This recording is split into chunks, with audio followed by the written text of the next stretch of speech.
Let's get started. Ladies and gentlemen, welcome to part 2 of the endgame of Legend of Dragoon. It'll be interesting to see if we have to basically wait until the end of, whatchamacallit, to go ahead and do that, but I suppose, give me a sec here. Whoop. Oh, come on. There we go. Now to do that, go to the stream manager. There we go. Oh, hey, they've actually got this set up properly. Huh. Neat. Oh, that's a new one. Huh. Interesting. Also, hi, Neko. Alright, so, yesterday we got through the Death Frontier, we dealt with a Gliss, and now we're going to free the other 2 Dragoon souls from Velweb. And then deal with the super optional. So, let's do this.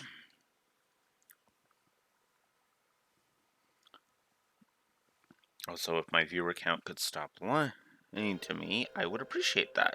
There we go.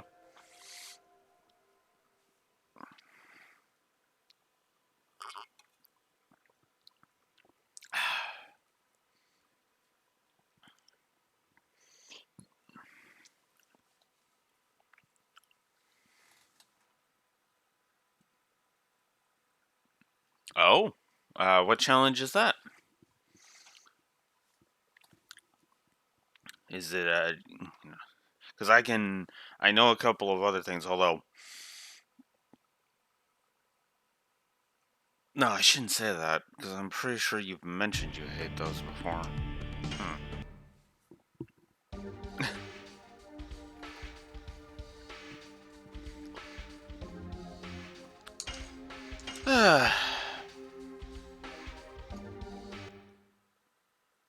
Oh, interesting. Only 3 of your favorite Pokemon. That's an interesting challenge, I'm not gonna lie. That honestly doesn't sound like a challenge I've heard of before. That's definitely an interesting challenge. Which is funny, because I can only think of one... yeah. Okay, that's kind of cool. There's only one challenge, honestly, that I've ever heard of that I don't like in Pokemon, and that's just because... okay, call it a quirk, but I have a philosophical reason. Just with the elemental monkeys, oh god! Oh god. Okay, I know you just said you like them, but... wow! Elemental monkeys! Not exactly what you call,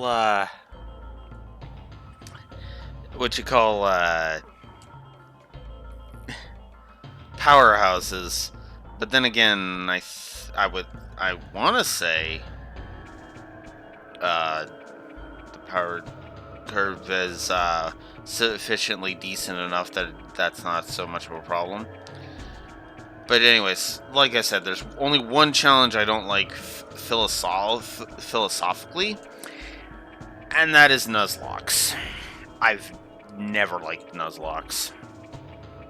That's right, that's Damia's area.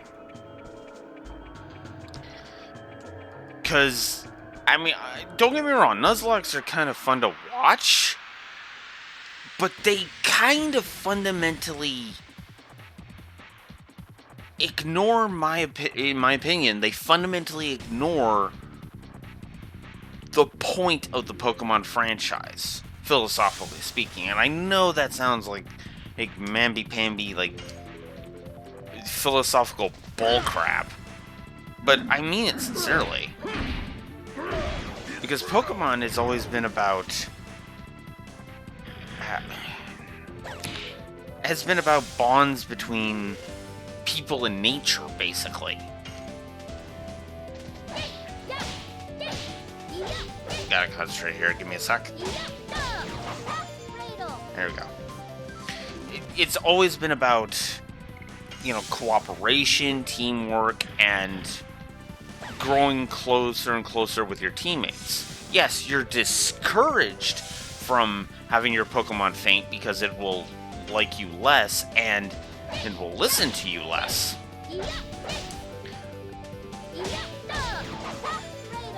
But in my opinion, that actually kind of benefits...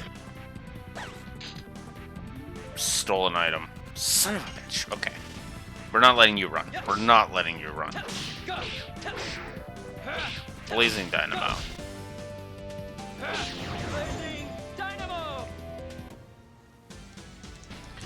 Okay. But yeah, I don't know. It's just...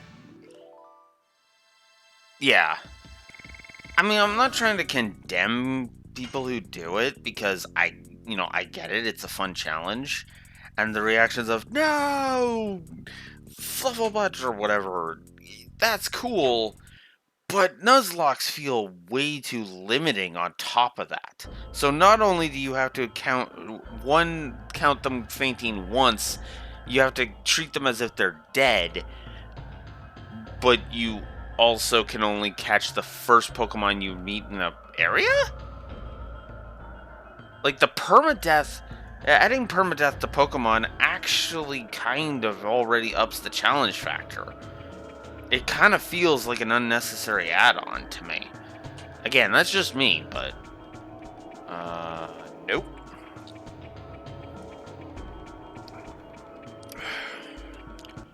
Where is Maru's SP? That's another thing I like about this main menu. At-a-glance information. It tells me how full the SP is, how full all of that is. I think for this edition, for the next random encounter, I'm going to go ahead and switch back to Cool Boogie. Yeah, I know what I said, but I'm doing it for a specific reason.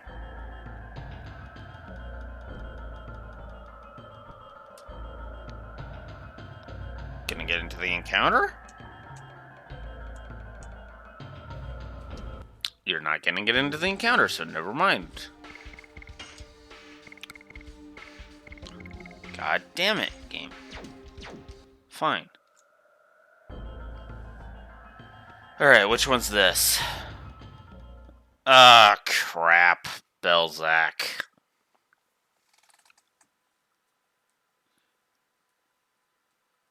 Yeah. And again, I get why people do that. It's for the challenge factor, but... I don't know. I just don't like limiting myself like that. Here too, the same as the past.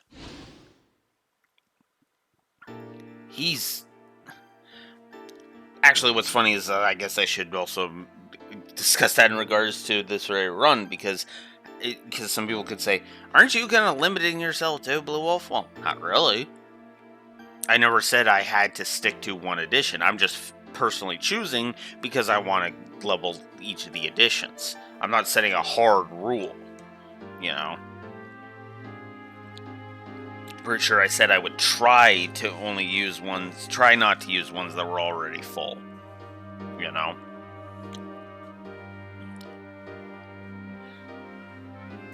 Yeah. Honestly, that's why I like gym challenges. Because gym challenges limit you to a specific type. But you can still,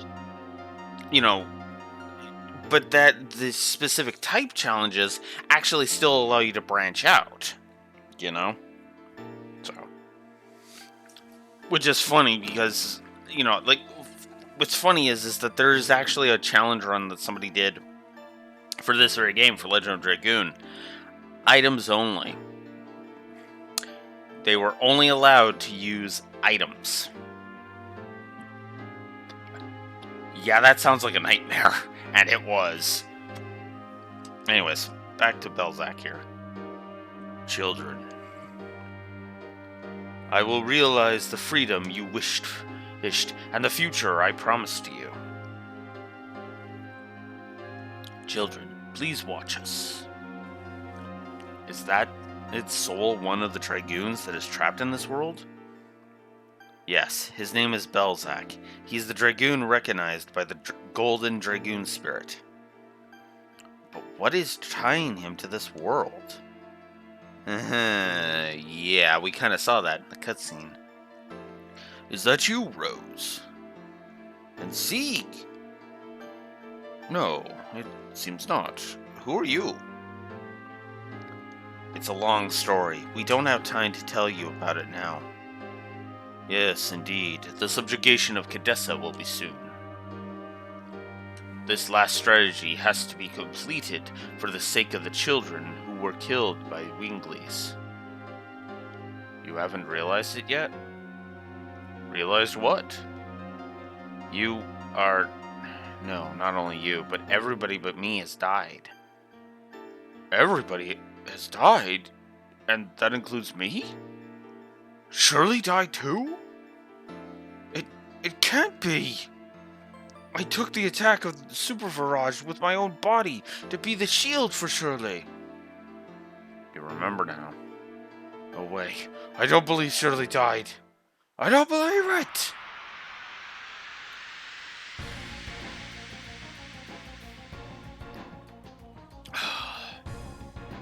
Welcome to the spongiest of the Dragoon souls. He has the highest HP at I think it was 18,000.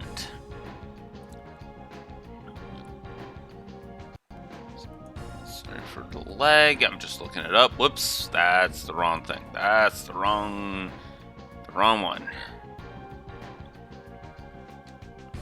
There we go. All right. Oh, come on. Don't do that.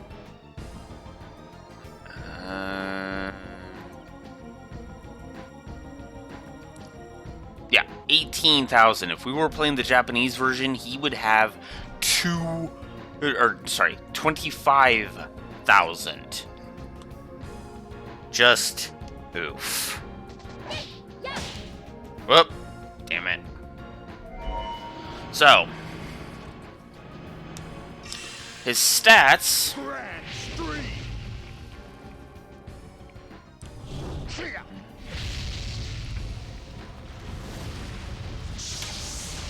Oh yeah. The items only challenge? Oh, it's difficult. Technically speaking, you have to effectively not count the first battle in order for it to work. Because, yeah. Because the first battle, you literally have no choice. You have to attack because you only have one item at that point. I screwed that up again.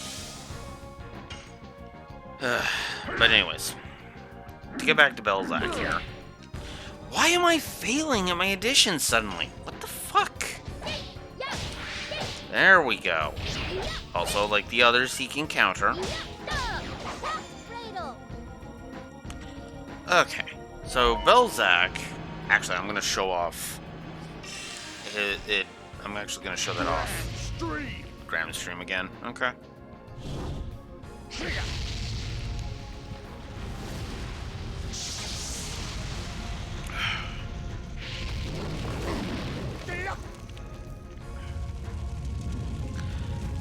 There's one thing about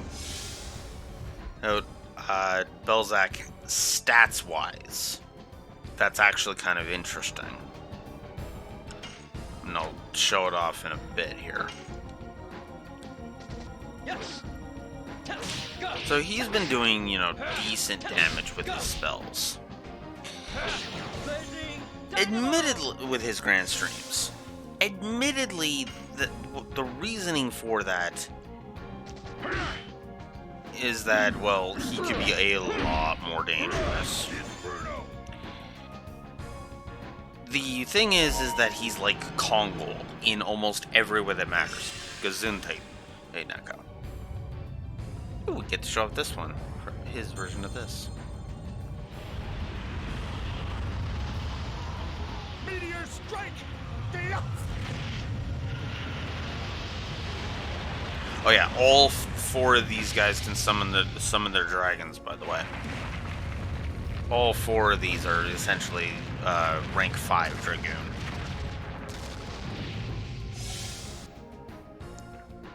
And of course, Kongol's got taking like no damage from this, but that makes perfect sense. There we go. I'm actually surprised Maru's doing that much to him because his physical stats are no joke. According to the wiki, anyway. 200 for both of his physical stats. Attack and defense. So.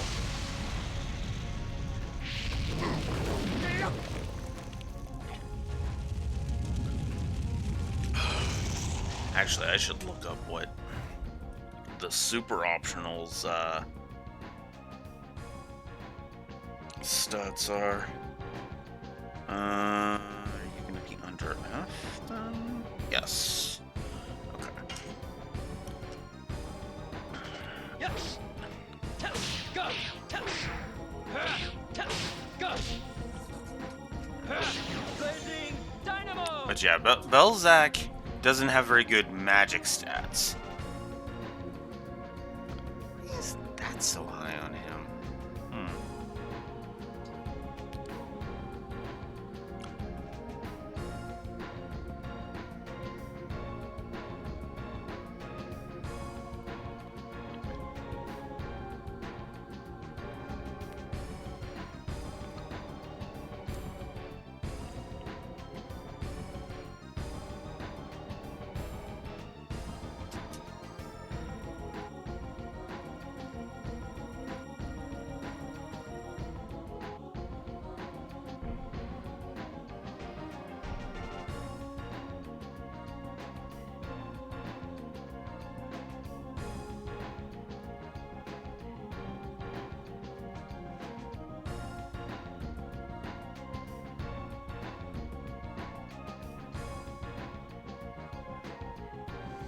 I never got that, so shrug.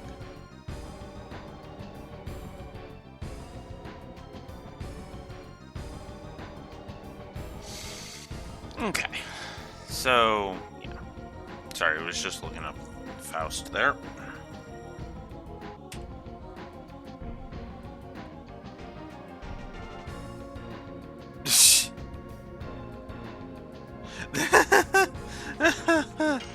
Okay then. So that Audino you were fighting, whoop, shoot. So that Audino you were fighting is on the LGBT spectrum. Okay, interesting.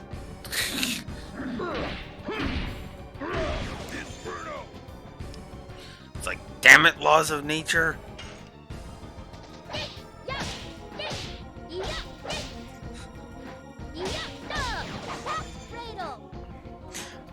I'm honestly just playing. I'm just playing around because yeah, no, that's a gameplay conceit.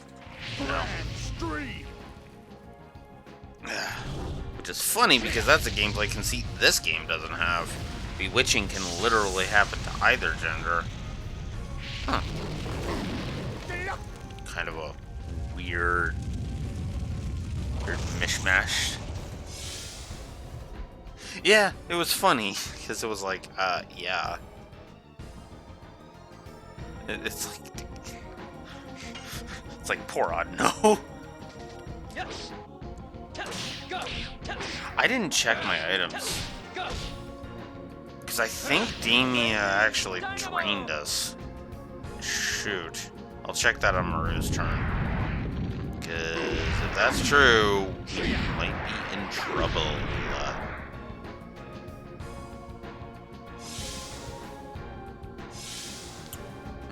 Okay, well, we'll check it with Kongo. No, we got 5 breezes left. We're good. We're good. We haven't even dealt 9,000 hit yet. I mean, granted, we're only doing like a couple of hundred per go. Do I want to do it now, or do I want to save it?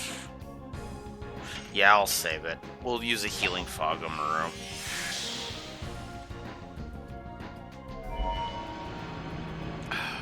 Actually, I restocked. Now that I'm thinking about it, wait, no, I restocked. Because there's no way I would, if Damia had drained me, there's no way I would have 10 healing fogs and 5 healing breezes.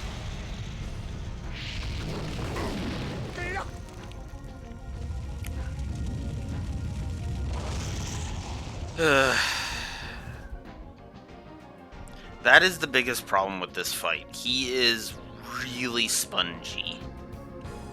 In fact, I would argue he's like one of the only spongy. Whoops, not yet. I would argue he's one of the only spongy bosses in the entire game. The only other one, and the only reason I say that is he's not that dangerous, and he's got just 7,000 shy of the super optionals max health. Ugh. I hate when they do it in the middle of a combo. I really do. This one calls for a breeze.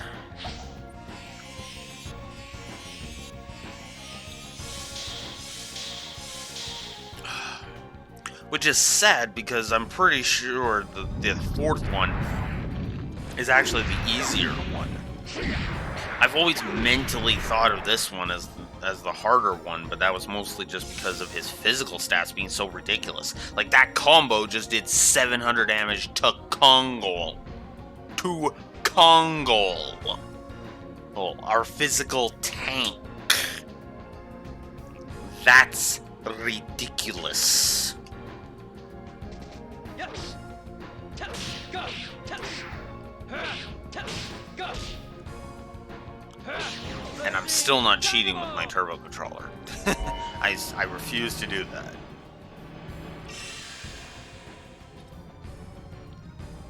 I showed it off once, and it's to show to first at the beginning of these as a contrast. And this is the Golden Dragon, by the way. If you get Kongol up to level 5, this is the dragon he can summon. Actually, yeah, that's actually kind of an interesting thing that I just realized. It comes down in a meteor. I don't know why I never thought of this. It's possible that the Golden Dragon came from another universe. Or another universe. Another world, I mean. Wrong word.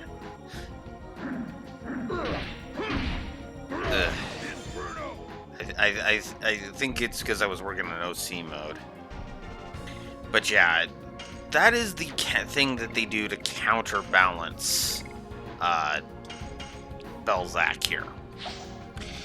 He has a tendency to use a lot more magic than in physical attacks. Like, his AI is programmed in such a way that he'll use more magic, which is what he's weaker to. 2174, that's actually not bad. Makes me wonder what a fully powered version would be.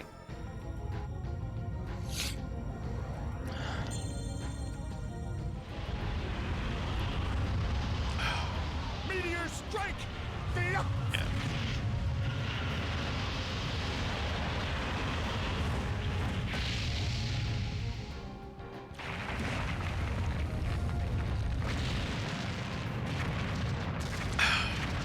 So yeah, this oh yeah, I guess I haven't really been mentioning it.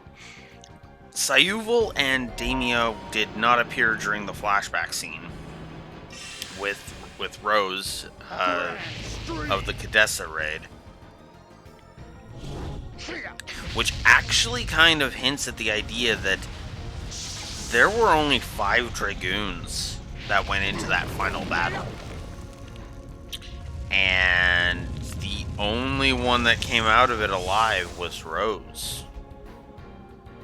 That's kind of a that's kind of a sad thought, because damn, you know, no wonder Rose is so cold.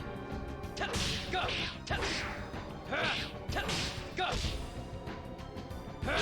Blazing dynamo. Dart is doing more damage than Kongol right now. I just realized that. Kongol's doing like 200 and something. I think Dart's doing 315. We'll find out because of the way damage is done in this game. 276. Dart is doing 315, and Kongol's doing 276. Okay then.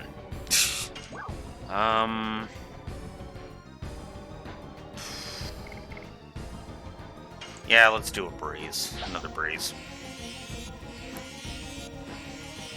I keep debating whether or not to use the rain, but I don't think I need to worry. By the way, expect the super optional to be a pain in the ass for me, even though Kongol's got the legend cask. Because I'm under-leveled. And that is the reason. Let's just be honest here. Let's get one last Blazing Dynamo in. Let's show off Maru's transformation and go into her special zone.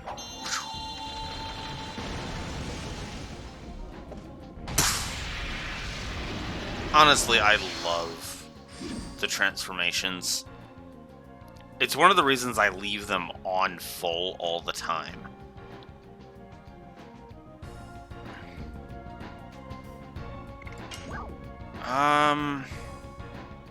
So here's the thing. We've only got one target, so Diamond Dust, while it is the cooler attack, is kind of a waste of MP, so I'm actually going to go with Freezing Ring. We'll end Maru's time in Dragoon with that. Assuming I don't have to heal.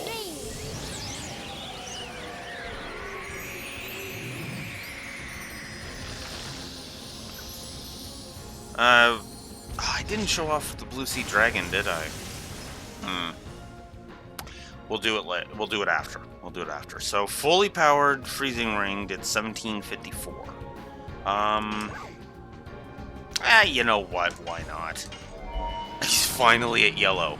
Yeah, this long. It took us this long. I don't know, how far in we had it. There's his call out for Meteor Strike. I don't know how long we've been going, how long we went before fighting Belzac, but yeah, these fights can take a bit.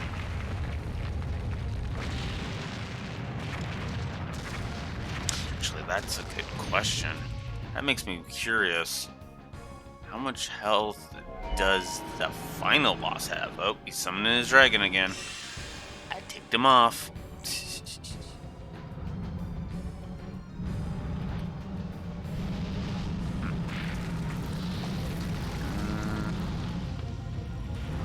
There you are.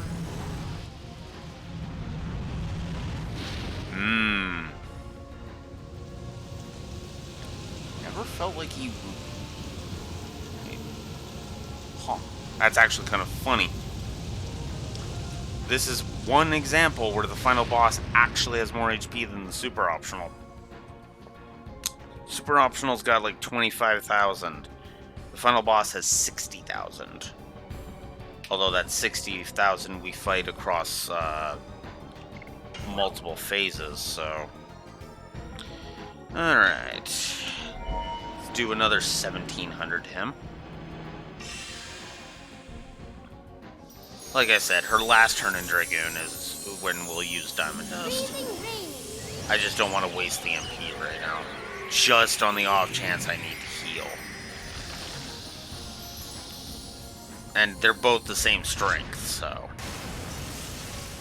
Diamond Dust is going to do the exact same amount as Freezing Ring, so I might as well stick with Freezing Ring.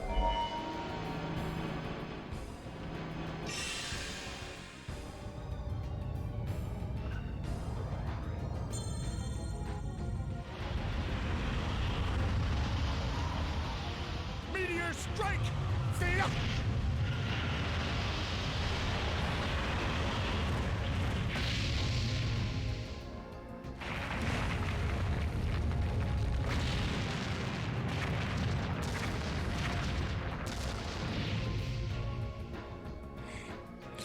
I like how little that's doing because we're in Dragoon. Oh, now he's using his combo on Dart. Well, let's see how much Dart takes in Dragoon form. He takes 472. Not terrible.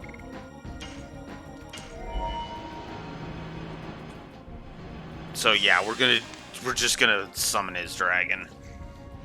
Honestly, that's one thing I like about the dragons, how varied in appearance they are. It's not just one generic dragon design and and then painted different colors. The Jade Dragon looks different from the Red-Eye Dragon, the Blue Sea Dragon looks different from the Jade Dragon, etc., etc. It's actually kind of cool.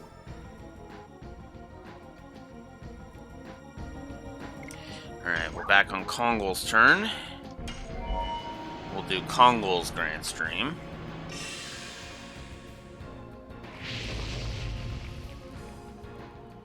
The one thing that's weird about the programming on Kongol's Dragoon form, which I have to think was like last minute in it, because of just how much of an afterthought Kongol having a Dragoon spirit really feels. His voice lines don't always proct. He doesn't always say Meteor Strike. He doesn't always say Grand Stream, as he didn't right there. So on and so forth. So, kind of an odd thing, if we're honest. Thankfully, Maru's doing a consistent 1750 to him. I keep wanting to call her Cootermoo. God damn it. God damn it, Rosario Vampire. Go away for a bit. Although... And for those that don't know it, I'm going to go ahead and show who that is. As he does a combo on Maru this time, which does 697. Ooh. Okay. Oh, he's in red now. Okay. Nice. That means he has less than 4,500 health left. Alright. Now... Well, Neko's jotting down what she got reminded of. I am going to find an image. Oh, no, I haven't gotten a chance to yet. I'm going to do so, hopefully, within the next day or two. I actually had to do some cleaning this morning, so it was like, didn't really get a chance. Let's see. I need an image that is not an official image. I mean, I could just do the screen capture, but Twitch might get pissy at me for that one because it's her in a towel. Literally. Let's see.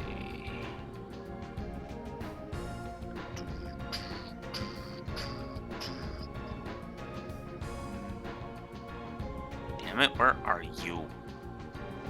Can I find a...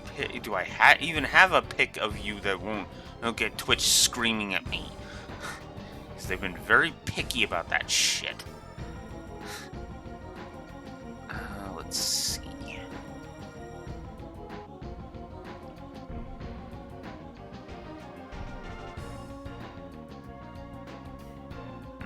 That's fan art. Although it's a good pick, but...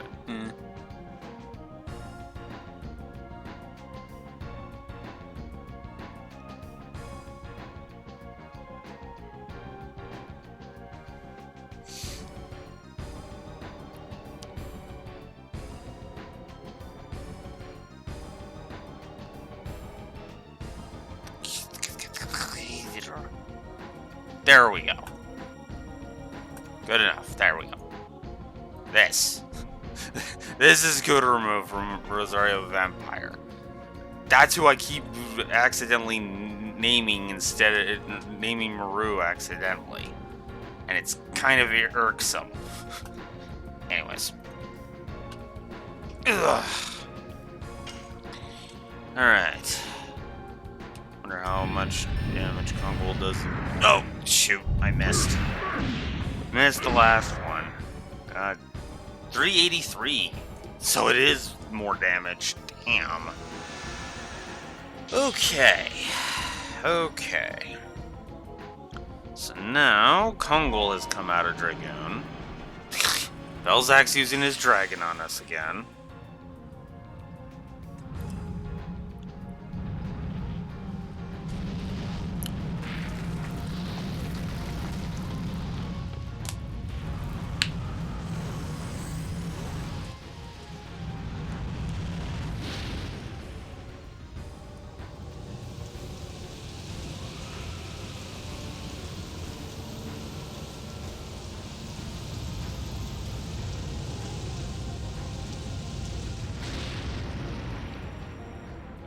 I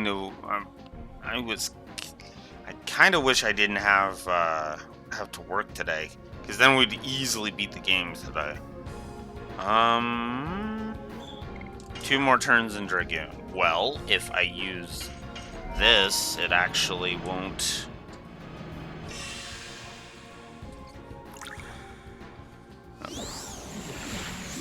And actually, what's great about it, even though I haven't read that story yet at Neko, I have it in my Firefox thing, so even at work I could go ahead and read it.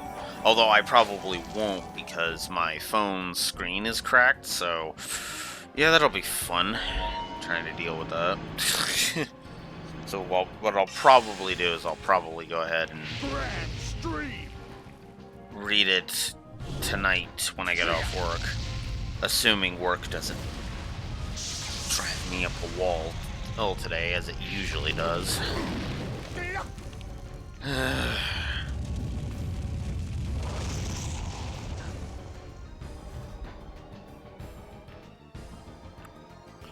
Okay. And this is her last turn in Dragoon, so let's show off Diamond Dust. Honestly, my favorite spell in the whole game, right here. Diamond Dust. Followed very close behind Final Burst.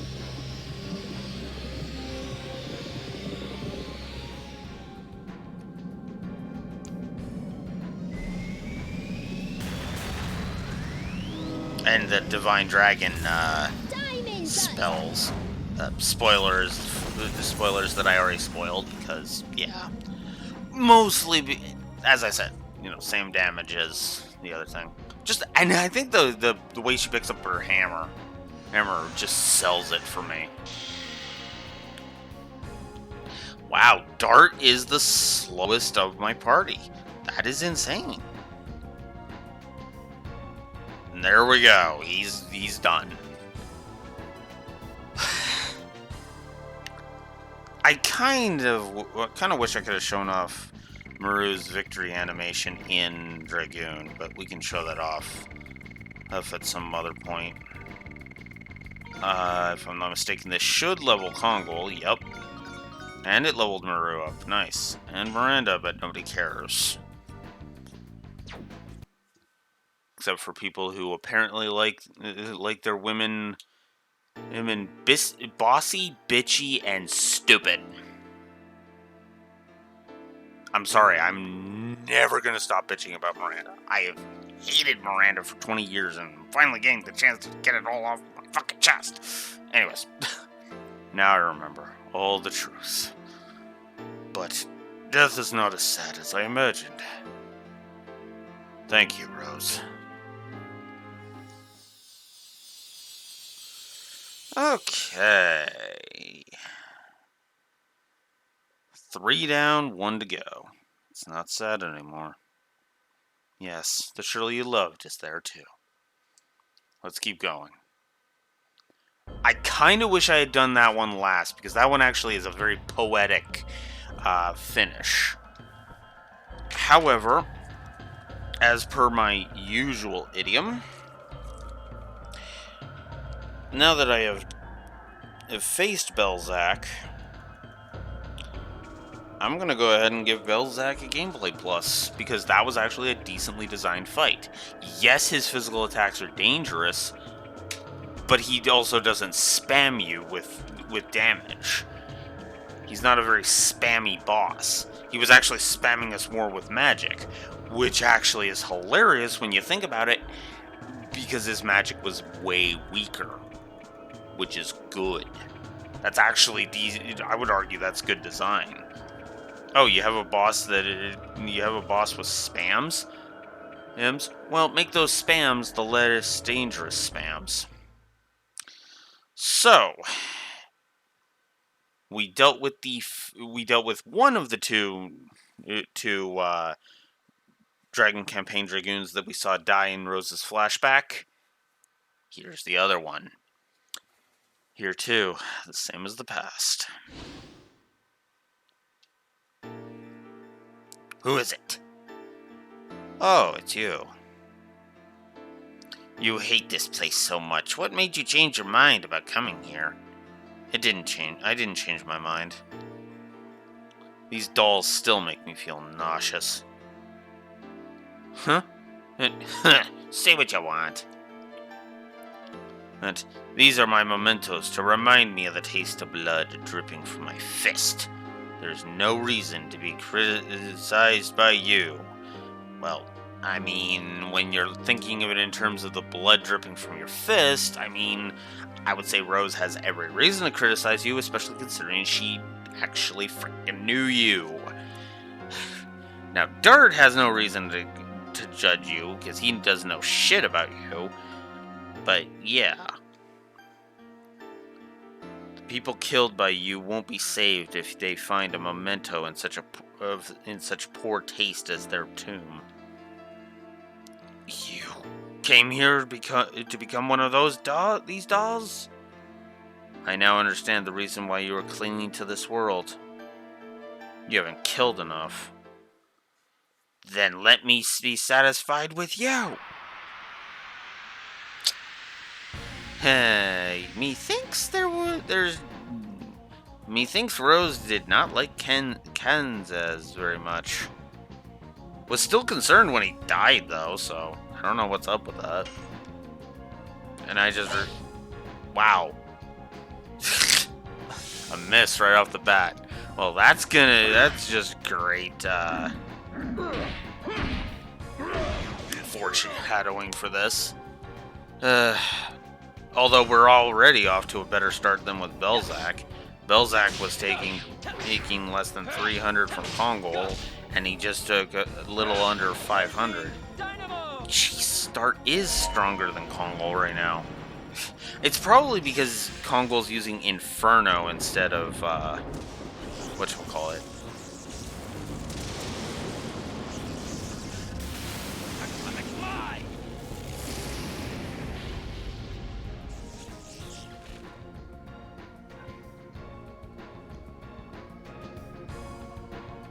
So that reminds me.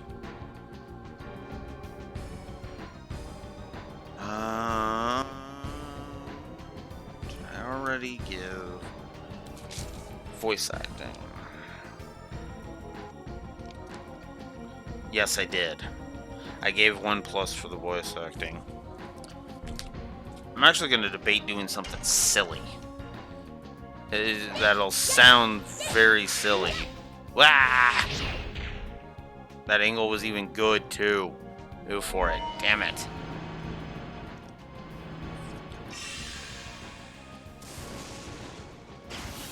Yeah.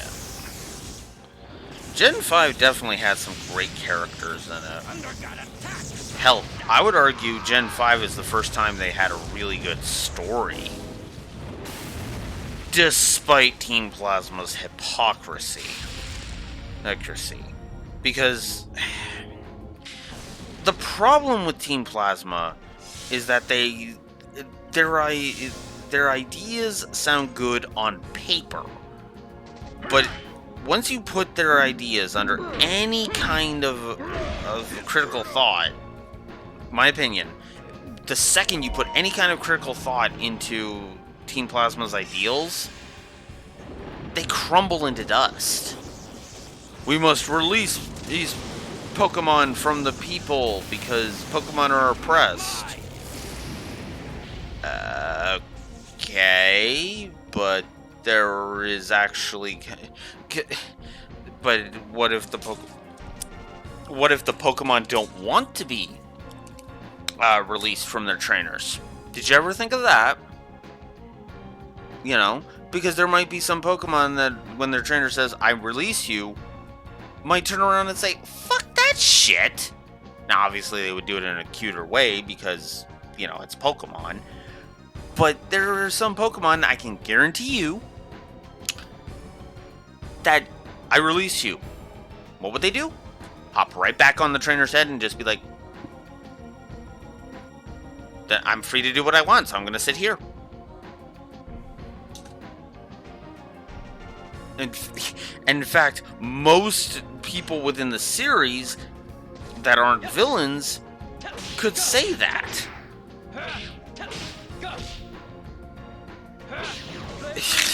You know? Like there's... Yes, N. Oh yeah, and N's a great example. See, N believes in the philosophy. But the problem is that he's been so sheltered that he's never had the chance for that philosophy to be challenged. Because the problem with N is, well, okay, I shouldn't say it like that. The problem with N's mentality is that once you challenge it, like if he had a Pokemon for more than just one battle against you, the Pokemon would become more affectionate, and then I would almost guarantee it would just, you know, when N says, I release you, N would be like, okay. The Pokemon would be like, no, I want to stick with you, right? Like, hell, even the anime touched on that very early on. The Charmander that Ash and company tried to protect. It's because of the guy who abandoned it. You know?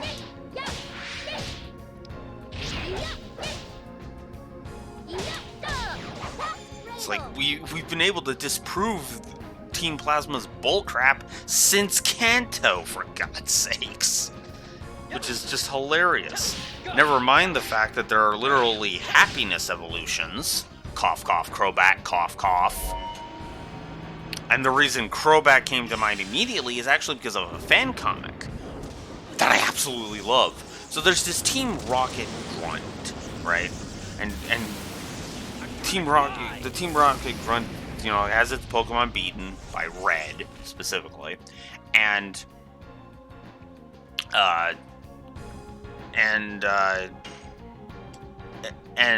Red is just like, yeah, I don't think your boss that you're fighting so hard for would extend the same courtesy to you, so you might want to think about that.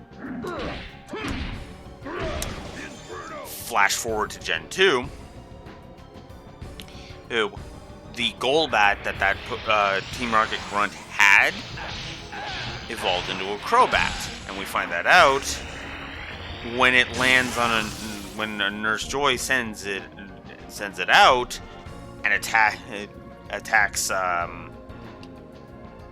helps out the Gold and Silver trainer, whose canon name I forget. Please forgive me. And it's like, you know, and gives the advice of, and I forget exactly how she words it, but, you know, she literally goes, you know, why am I telling you this? Well, because you remind me of somebody I met long ago. Let's see if I have it, actually.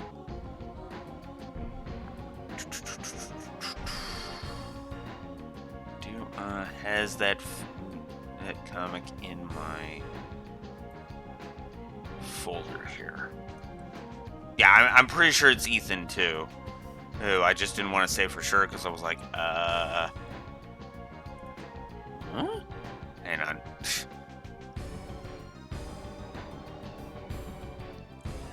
Ah.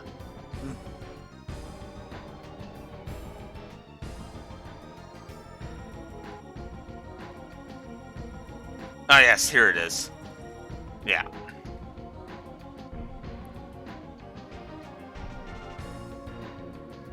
Right, because it's a Team Rocket gun trying to urge her Zubat to get up and fight for Giovanni, and Red's just like, would Giovanni do the same for you? Then several years later, Ethan, we'll go with Ethan because I'm pretty sure that's correct, helps out. It comes out and Nurse Joy comes up and helps Ethan's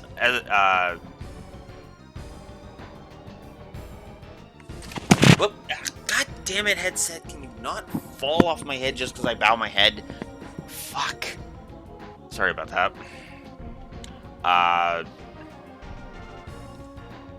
God damn it, I am drawing a blank. The Dark Evolution. Evolution. Lucian, whose name I always forget. She helps it out.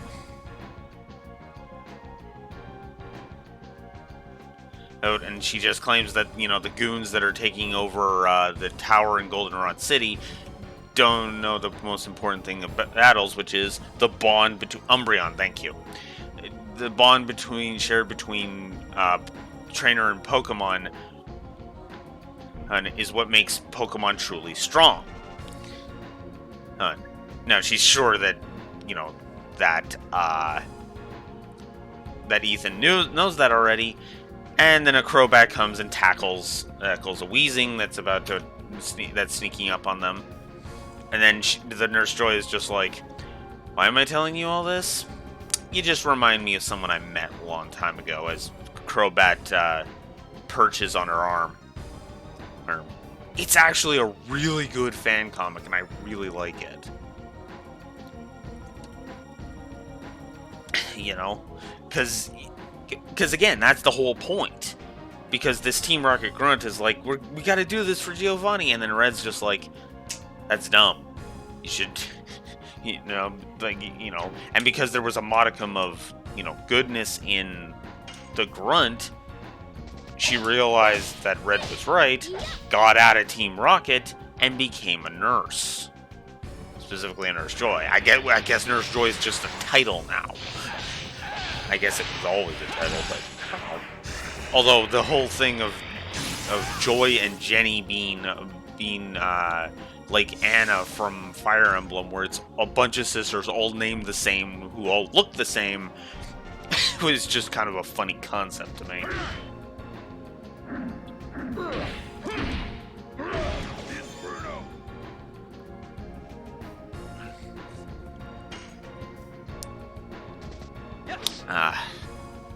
That's the gimmick of Kenzaz.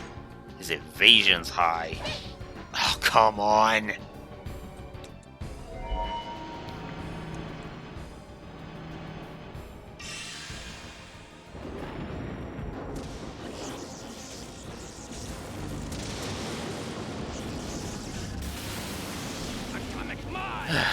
So, sorry for pausing and halting the stream like that just to talk about a Pokemon fan comic, but to cycle this back to Team Plasma, that Team Rocket Grunt from the fan comic learned the value of bonds with Pokemon, and that's something I feel like N needed to be challenged on, but he couldn't really do so, mostly because of how brainwashed he was by Ghetsis. By the way, Ghetsis gets my vote for the most evil villain in all of Pokemon.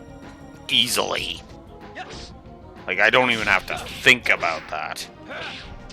The only one who comes close is Cyrus, and that's just because he wanted to wipe out the entire Pokemon universe.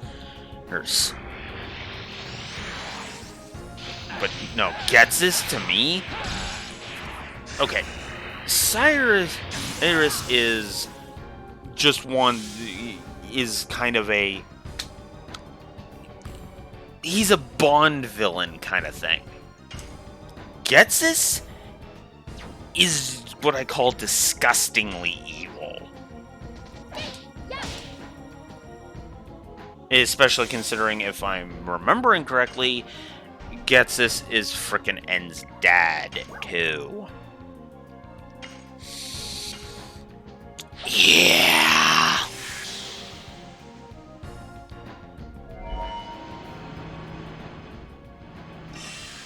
Ah.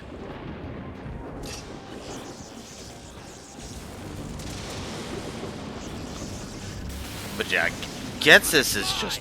Ugh. Cyrus, at least, was just like... It was just somebody who seemed like overly jaded and overly... I guess nihilistic would be the right word, but I don't know if it applies properly. Like, he was just kind of... Cyrus came across more as like a broken man who went and who was just kind of out of his gourd. Getsus is just evil, in my opinion. He's not showing off the dragon. Which sucks. We've already gotten him down to yellow, but that's because he's also got, I think, only 14,000? Let me double check. I don't need my Pokemon folder anymore. Let's go back up to the K's. Kansas. 14,400. He would actually have 18,000 HP if we were playing the Japanese version. Another example of... Excuse me. Another example of the Japanese version being harder than the English. Honestly, though... Oh, here we go. So this is the Violet Dragon. And he's summoning it against Dart. Single attack on... as with all the spells.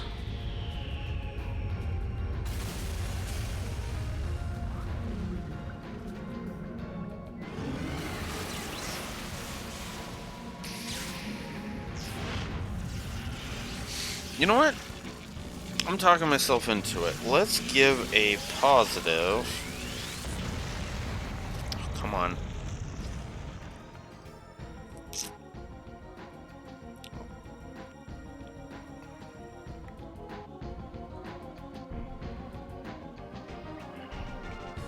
I'm going to give simultaneously a gameplay positive and a gameplay negative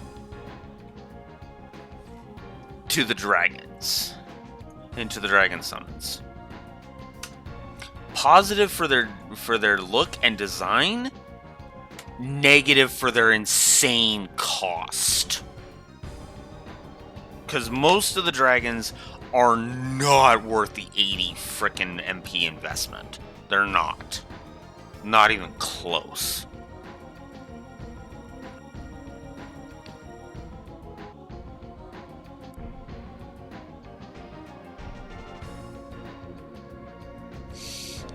Flare.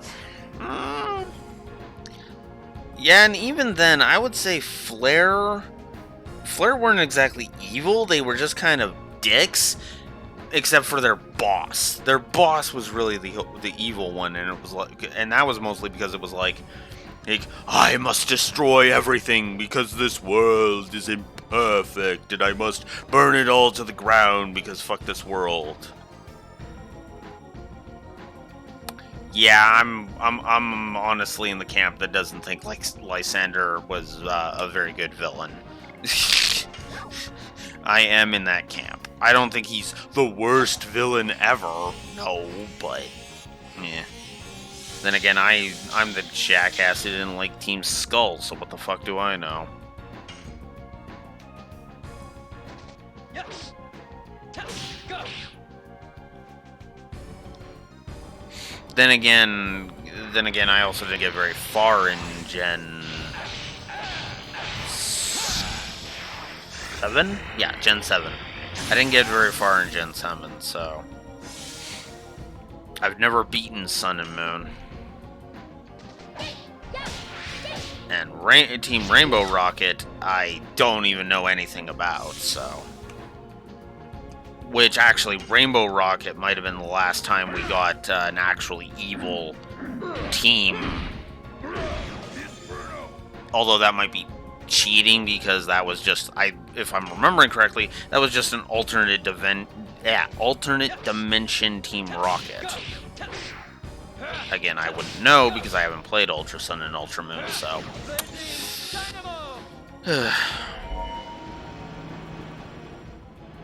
Actually, it's funny how few of the teams are actually evil across the entire franchise. Oh, they were post-game only? Well, like I said, I haven't played the Ultra Sun and Ultra Moon, so I don't know.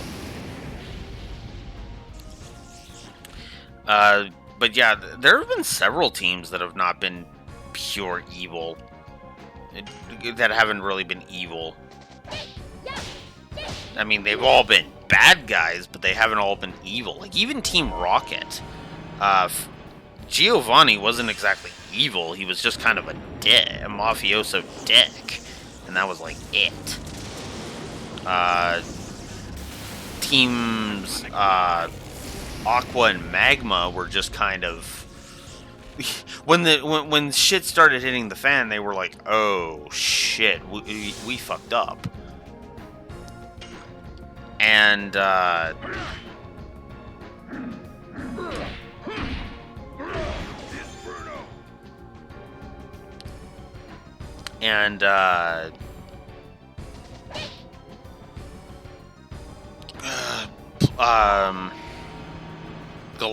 Team Galactic were just kind of there, except for Cyrus wanting to destroy the universe, like I said.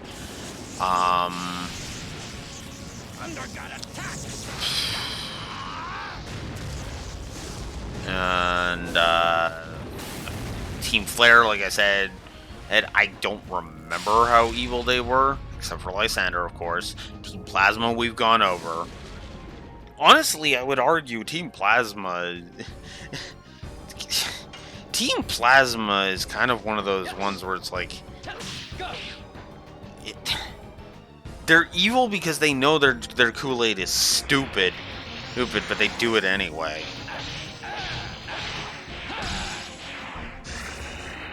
Like, the only member of Team Plasma that wasn't evil, in my opinion, was frickin',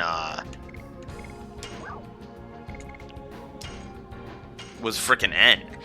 And again, that's just because he was brainwashed.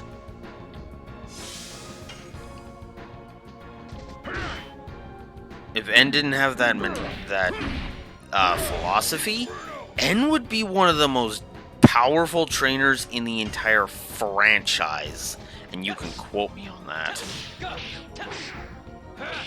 And that's before he gets Zekrom or Reshiram, I want to say. You know, before he gets, you know, whichever one's the opposite of the one you get out of the Gen 5 legendaries.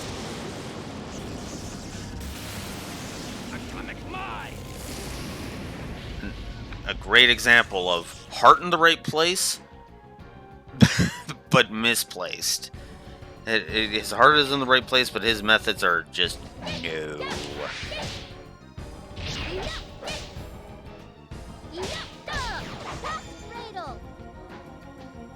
It would amuse the shit out of me if Maru got the final hit. In fact, you know what? Fuck it. Dart and Kongol are on item duty now.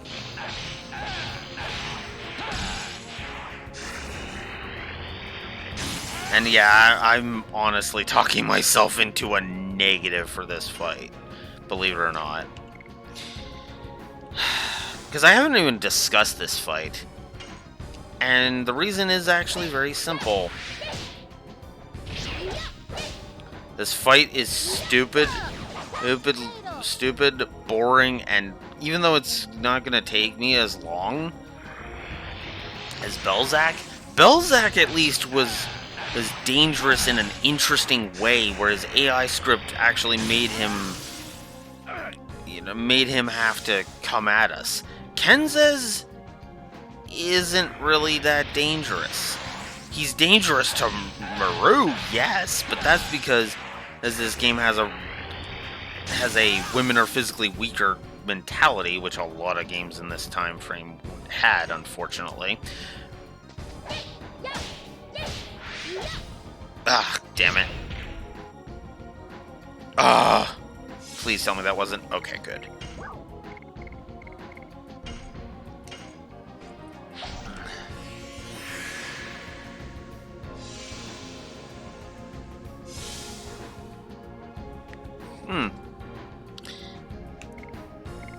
Okay, that is admittedly kind of cool. Cool sounding. The actually evil versions of them. Which is funny, because if you got to Team Plasma, you literally just grab Getsus. I know I keep harping on that, but it's like, again, his goddamn mentality was just oof.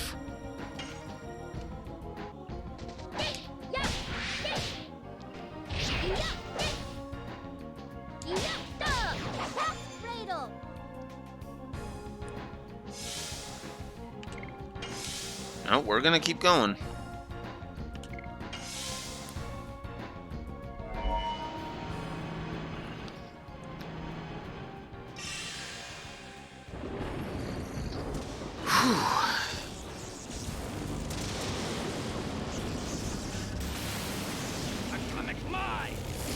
And you know what's funny? You know what's funny to further continue the Blue Wolf praising Gen 5 thing for Pokemon? I haven't played or watched a playthrough of Gen 5 in years at this point. Actually, I can give you an exact time frame of that. Give me a moment. I just need to go switch over to Firefox and bring up the Lore Runner. And there's reviews. Let's sort by name, scroll down to the P's. Nope, too far. QP, here we go. There you are. The date of that run was March 30th, 2021. That's how long ago I've seen a playthrough of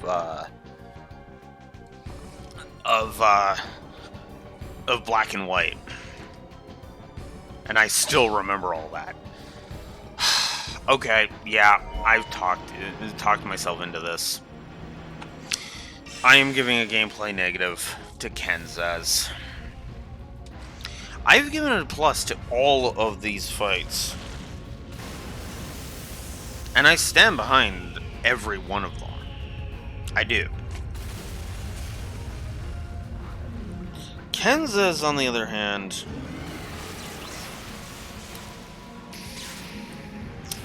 Kenzaz is just dumb.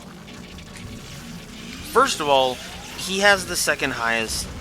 actually, I shouldn't say that, should I? Let's double check something.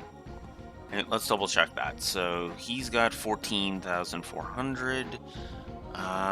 Damia, how much did you have? I think you actually have the least. Yeah, 9,500 for Damia. Let's see, so... You had that. Belzac had 18,000. Where are you? Sayuville. Sayuville had 10,000. So yeah. You want to talk spongy? There's no reason for Kenzaz, in my opinion, to have the second highest HP total of all four of these bosses. Because the order of HP goes Damia at 9,500, Sayuville at 10,000, Kenzaz is at 14,400, and Belzac at 18,000. Belzac being the Kongol equivalent makes perfect sense because tank. In my opinion, Kenzaz just has a lot of health for the sake of having a lot of health, which might have the relation to Haschel, but he's not even that interesting of a character, which would actually permeate. What's the word I'm looking for? make this fight pop. The intro scene of this fight is tepid at best, and is easily the worst in my opinion, because you literally have Sayuval. With Sayuval, it was like, yes, I will show you the Rose is like, I will show you the way. With Belzac, it's like oh, I have to help him remember so that he can move past it, and then because he can't accept it, Belzac attacks us. With Damia, it's literally like, I don't want to beat you up, Damia, but I have no choice. I'm sorry. It literally feels to me, because how many characters can you name where Rose would ask forgiveness from? That's telling. The contrast there is beautiful. Kenzes is just like, oh, that's why you're here. You didn't get enough killing. And then he's like, then I'll be satisfied with you. Weakest goddamn scene. It says nothing about Kenzes other than he's kind of a murdering douchebag, which just makes me go, well, then why was he recruited into the Dragoons?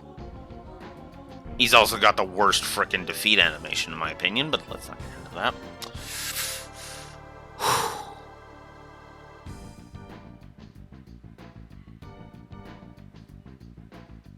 Ooh. Giovanni had Mewtwo. That makes perfect sense. Maxie had Groudon. Archie had Kyogre. Yes, Maxie of Team Magma. I remember that. So yeah, that makes perfect sense.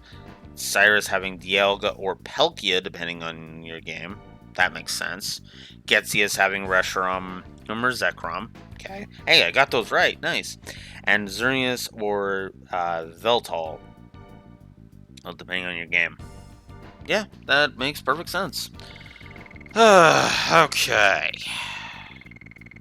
Yay. I have beaten that fight. And yeah, that is cementing the negative. Did I already update the HUD with that? Actually, now that I'm thinking about it. Shit. Alright, well, let's double check. Check my gameplay negatives here. Which there aren't a lot of until we start moving up. Okay, so there was... Oh, did I not give a negative? Ooh. Because I gave a negative for that. Let's see. 1...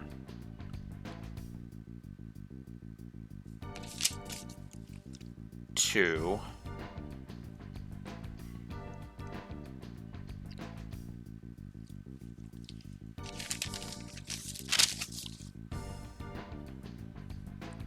3, 4... 5...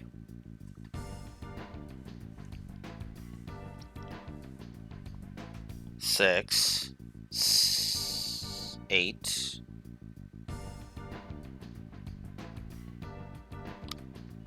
11, 12...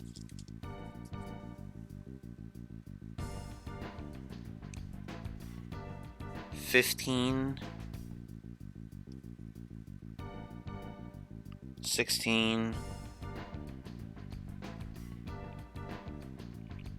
17. I should be at 17 gameplay negatives right now. 1, 2, 3, 4, 5, 6, 7. Okay, I did update the HUD. I updated the HUD. Cool. But yeah, no, he's got too much health in my opinion. I know that's ironic me saying that, but too much health for such a boring ass fight. And again, he's not that much of a threat. I was doing consistently just under 600 damage to him, and with Dart, and I was just having to occasionally heal because he kept physically attacking Baru. So no, that's not interesting. It's boring if I'm honest. Belzac at least made it so that I had to heal Kongol and Dart a couple of times. I was surprised when you joined the campaign by being persuaded by Shirley. But after all that, it was the kill. Yes, that's right. But it wasn't the only reason. I thought the nobleness of Shirley, which I could never have, would take me somewhere I could otherwise never know. Some bright place I couldn't know. So even after death, I have been looking for that place.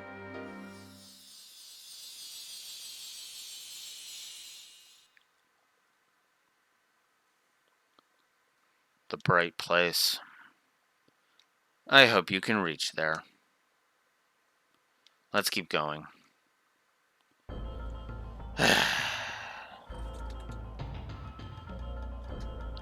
Nice.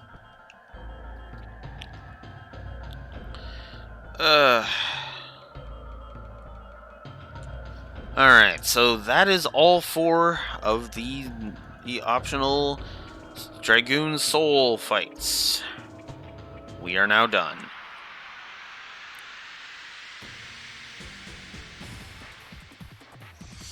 I don't know how long Cat's Cradle is going to take, how much longer Cat's Cradle is going to be. And I don't know where Blazing Dynamo's at, so I should actually check both of those now that I'm thinking about it. And Inferno, now that I'm thinking about that. Okay.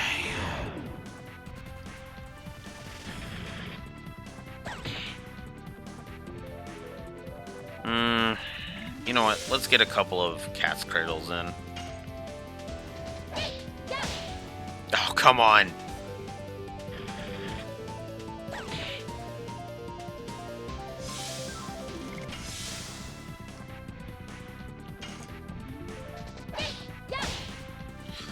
Oh my god, why am I suddenly failing again?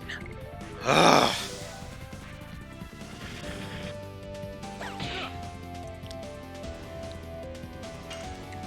Come on, Alex, get it together. Oh my fucking god, are you serious?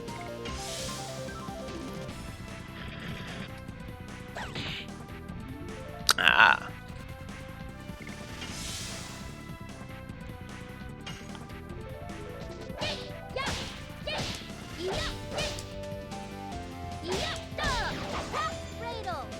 There we go. Finally got a Cat's Cradle in.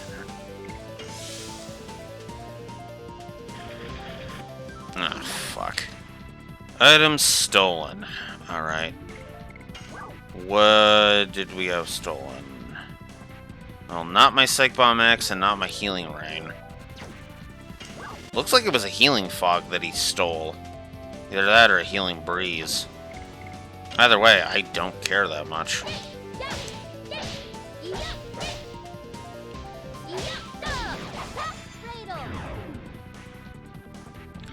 Well, it's nice that you have all 3 monkeys. Alright.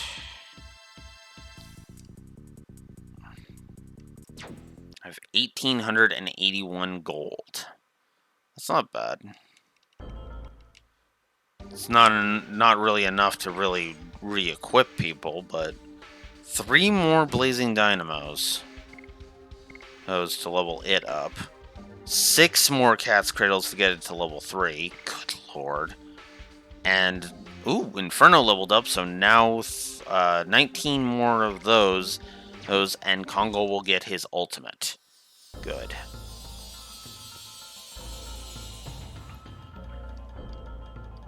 Wonder if the power of Shirley still remains here. Although after the Dragoon soul battles, there's really no reason to come back here. Unless you didn't get all the chests the first time. Or this time, you know. So, yeah, we're done with that. So let's restock everything.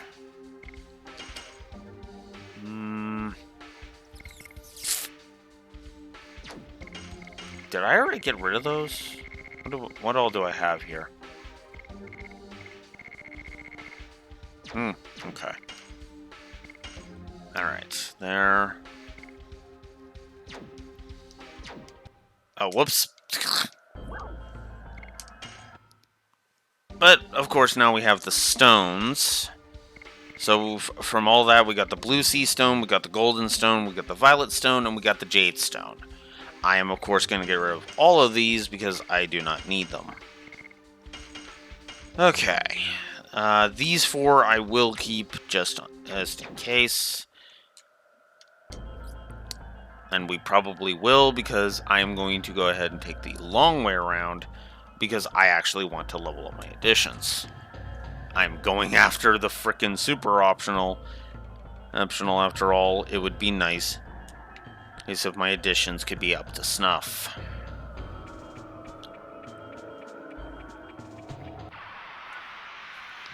And it would also be nice to not fight only the enemies in here, which are kind of annoying.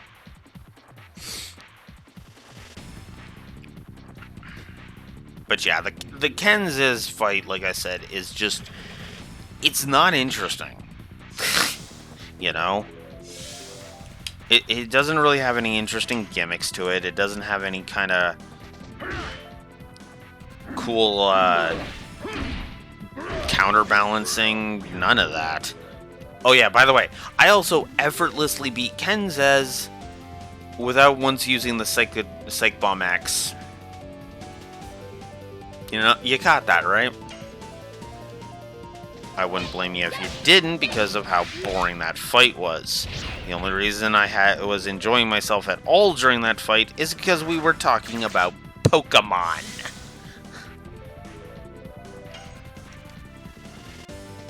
Yes. Go. Go. Raging Dynamo.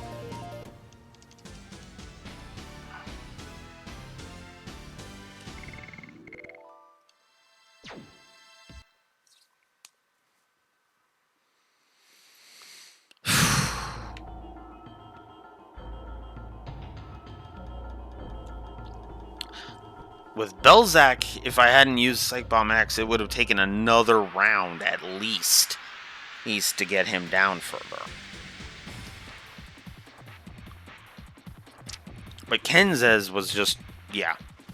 And again, like I said, no reason for him to have the second highest like that. You know, at least not by a factor of 4,000. Especially when the first 2 were a contrast of 500. Which is funny because according to the wiki, in the Japanese version, Sayuvol's actually got the lowest HP at 10,000. Kind of a weird dichotomy when you think about it.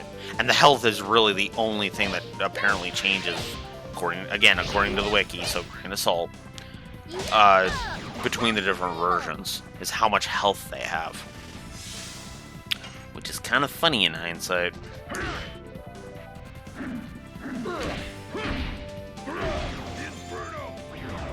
I am actually looking forward to Inferno maxing. I'm not gonna lie. I love Kongol's Bone Crush. Which is funny because we've already rated one of the editions by itself.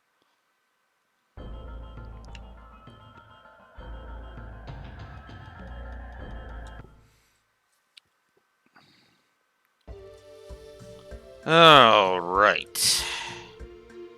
So, we could go ahead and just warp back to the Crystal Palace in Leningrad, but I'm not going to do that. I also like the animation that happens if we cancel out. We get put back down. It's actually kind of nice.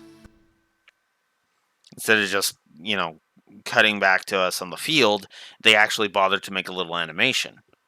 Just kind of nice. Ugh. Little too long of an intro thing there.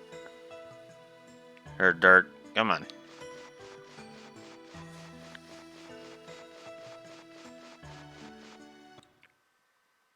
And apparently I'm not going to get into that many more fights on the way.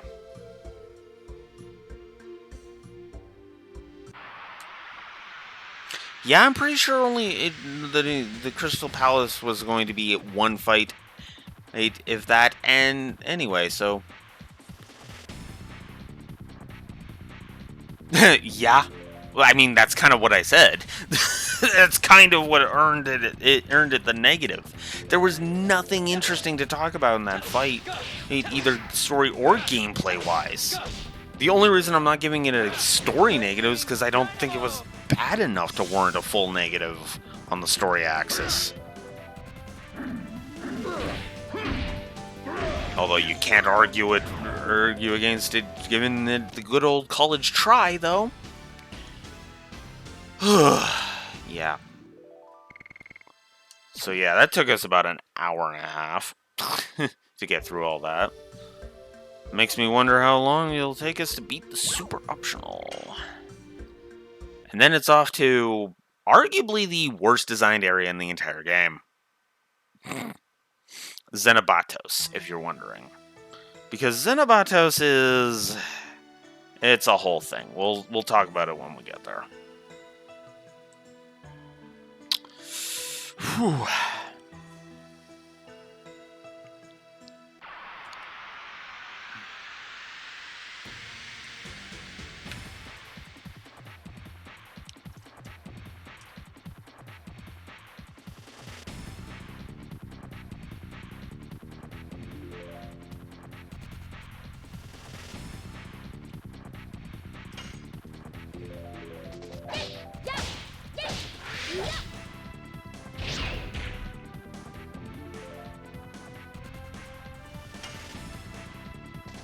Yes.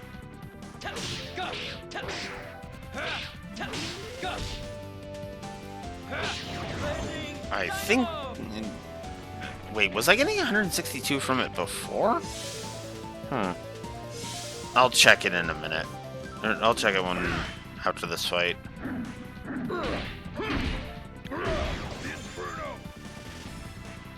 This might actually be the first JRPG that I review that I am not going to give a whatchamacallit, a encounter rate negative. I don't think it deserves it.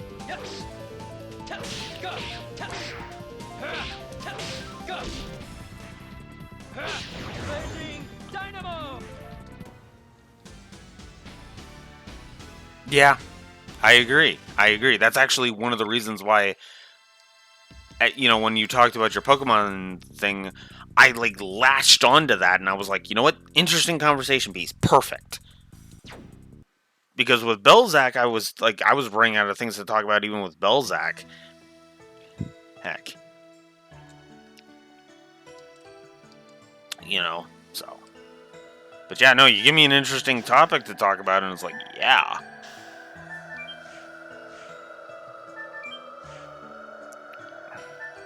It's actually one of the reasons I'm looking forward to going through the Trails series so much. Because I'm looking forward to talking about the different aspects of the Trails series. Never mind the fact that I'm actually going to use that as kind of a launching point for talking about my OC mode more, too. So, effectively, I'll be able to have, like, crap tons of things to talk about when it comes to, like, all aspects of it.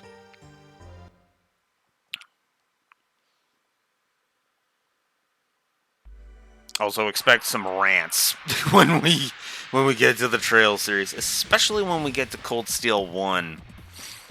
Because, whoo boy, we're going to have to talk about characters you're supposed to like, but you just want them to get the fuck off your screen.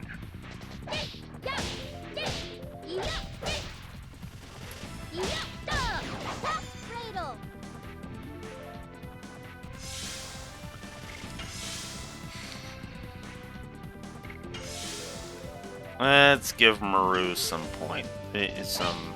SP while we're here.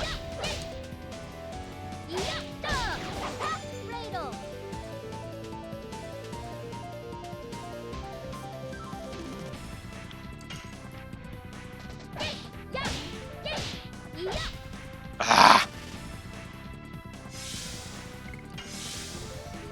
It re-stunned him though. Huh.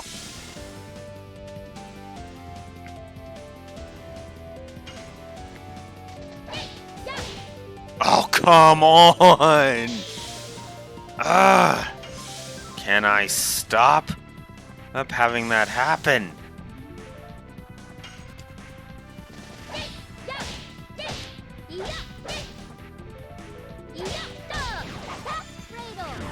There we go.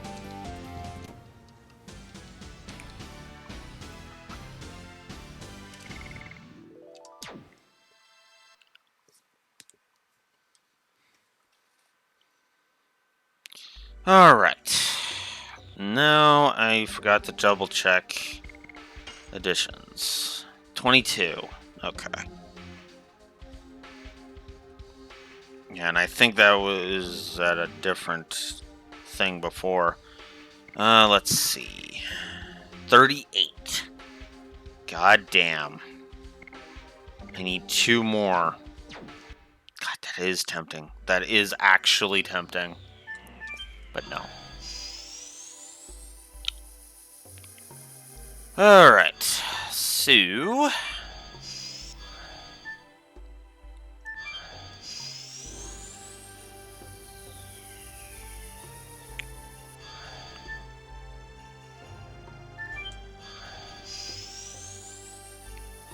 It's funny, you can actually get into encounters in here, but because of the way this place is structured, you probably won't, in all honesty. The only reason I got into one and right at the entrance was because as I had been in red before entering here. So that was just finishing that off. So, if we come here when we have the Vanishing Stone... My name is Faust, the commander of the supermobile Fort Flanville. Below is the land of Tamboo. Nobody is allowed to pass through. If you would like to stay alive, go away at once. What is that? Oh no, that stone is the Vanishing Stone! Is it this stone? The Vanishing Stone was created by Melbu, who even was afraid of my power. Oh no, my apparition will vanish. Vanished. I think I remember hearing about this before. There was a wizard who was a commander here at Flanville during the Dragon campaign. That was Faust. I heard that man was able to create an apparition of himself that was as powerful as him. He is guarding here with his own apparition. It seems he really doesn't want anybody to go down below. What is down there? What's down there? Well, let's go find out.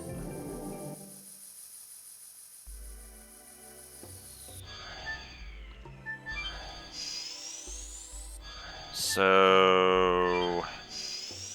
we have different ways we can go.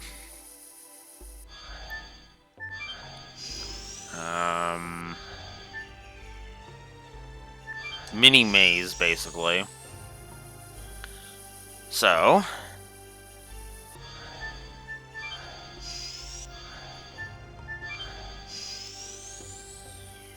ugh. Okay, so this area has a dragon helmet. Very cool.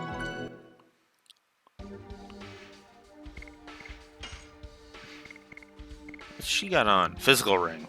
I could give her the dragon helmet. That would lower her magic defense. It would raise her magic attack and her normal defense. And then that would just raise both of them slightly. You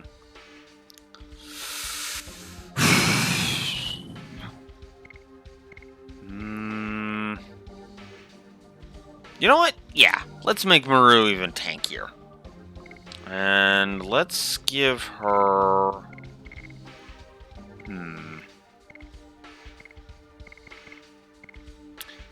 No, let's keep the physical ring on her. Let's do that.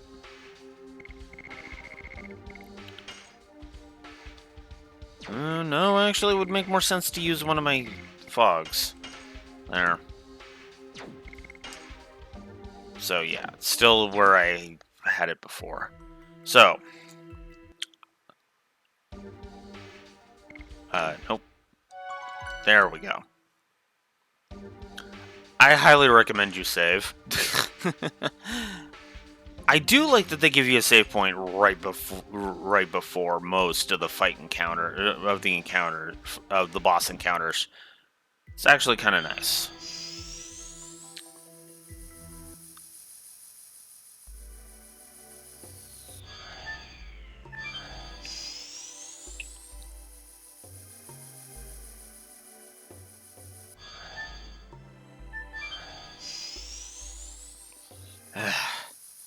I really don't like going through all of this. I really don't.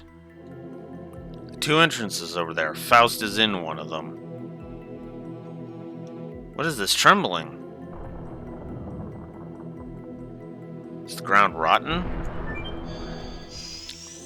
So, yeah.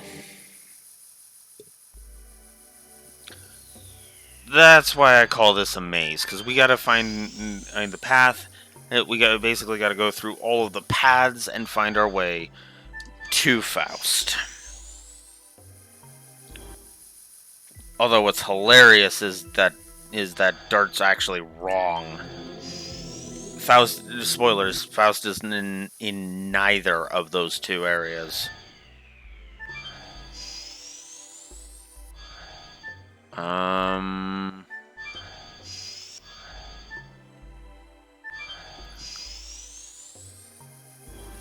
I'm actually curious.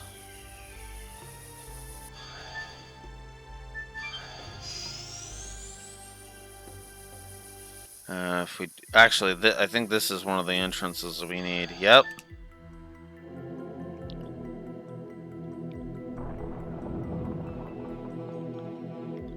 Ground is rotten too. So there we go.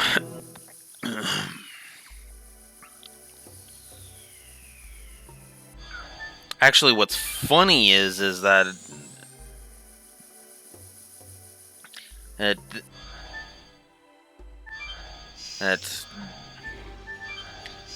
my plan is actually to have.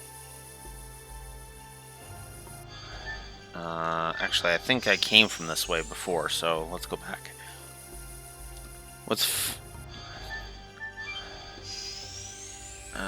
I have to admit, I'm actually kind of debating a negative for this. Because this feels like unnecessary padding to get to this point. It really does. It feels like it's just padding out the entire... padding things out until you can get here. So, yeah. It's very beneficial for the items you find, but still. Is this a dead end? Then what was the apparition of Faust about up there? Run! Ah! So then we fall.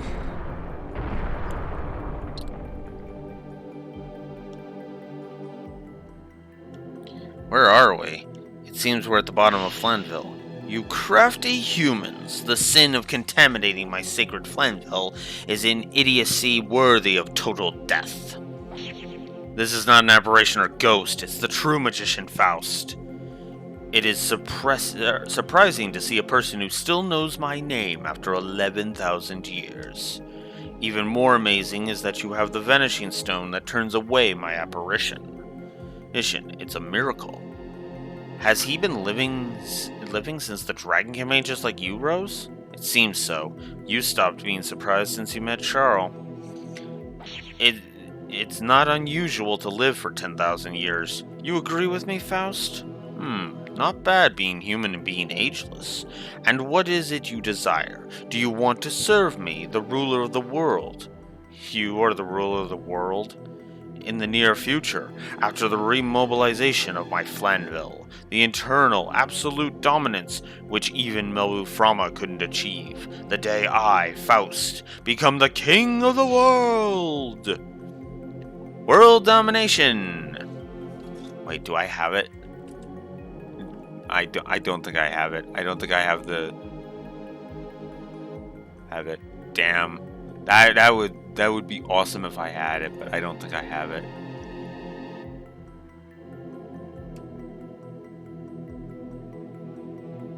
No, but I have the next best thing.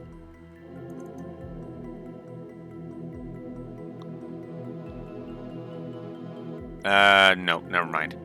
That's not the wrong. That's the wrong one, actually.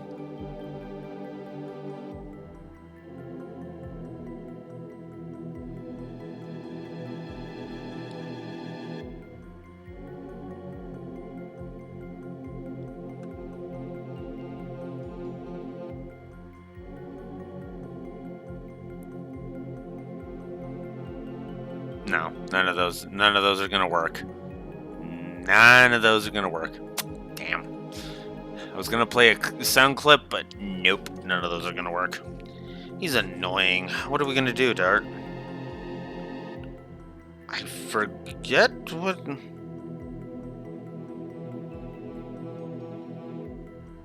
Oh yeah, that's right. This is a non-choice, by the way. Both of these options lead to the fight, I'm pretty sure. Let's try withdrawing and see it. Let's withdraw it once. We have to pursue my dad now, besides. Fortunately, it seems that he cannot move from here. You're right. You're ignoring me, the feared wizard. I now understand your desire. You desire a painful, wretched death. It'll be no problem. I'll grant it to you now. So yeah, you're forced into this fight, so why even have the choice? Like, that is so dumb. And I think if you well, actually, you should probably look at it right now. Give me a sec. Faust.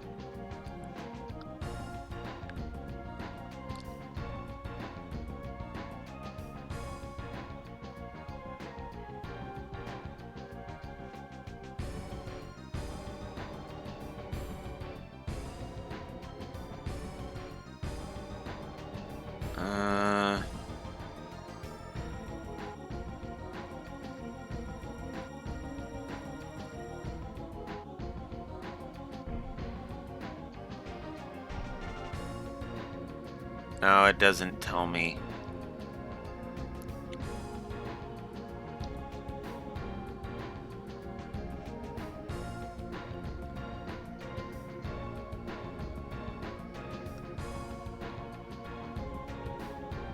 Okay, yeah, no, not gonna tell me. But yeah, I'm pretty sure he's just like, come and try that, right? Either he says the exact same thing of, oh, I see, you wish for a painful death. So, Faust. He has about half, well, less than half of the final boss's thing, and he has all of the moves, all of the super attacks of the final boss. So we're actually gonna, wow. Missed both Maru and Kongol, and did 0 to Dart. That's funny.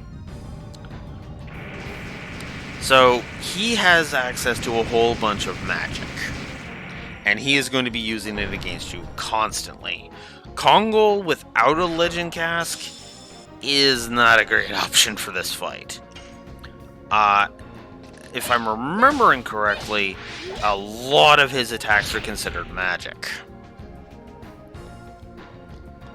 I think the reason I think the reason for his physical stats, his physical attack stat is actually for the counter, now that I'm thinking about it. And he's using a water attack on Maru.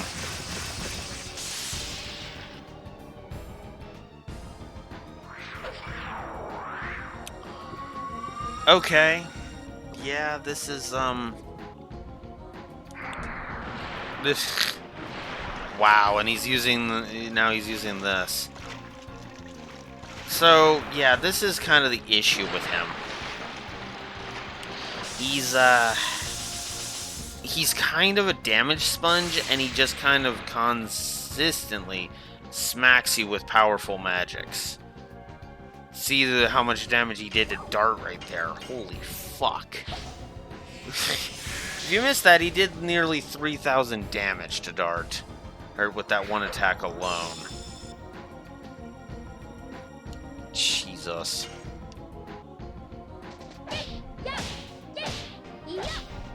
Ah, come on.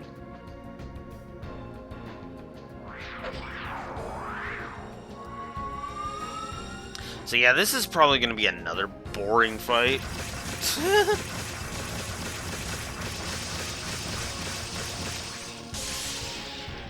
Just because of how annoying this is.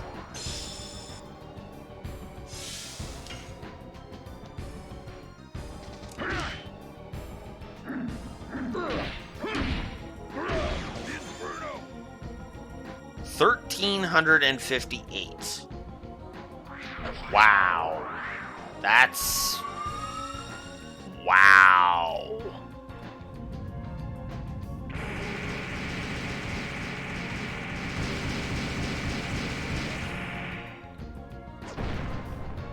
Now I want to know what Blazing Dynamo's gonna do. Oh, if Faust could avoid, Yes. not letting him. Go. So that was like 1370. 1585! Jesus!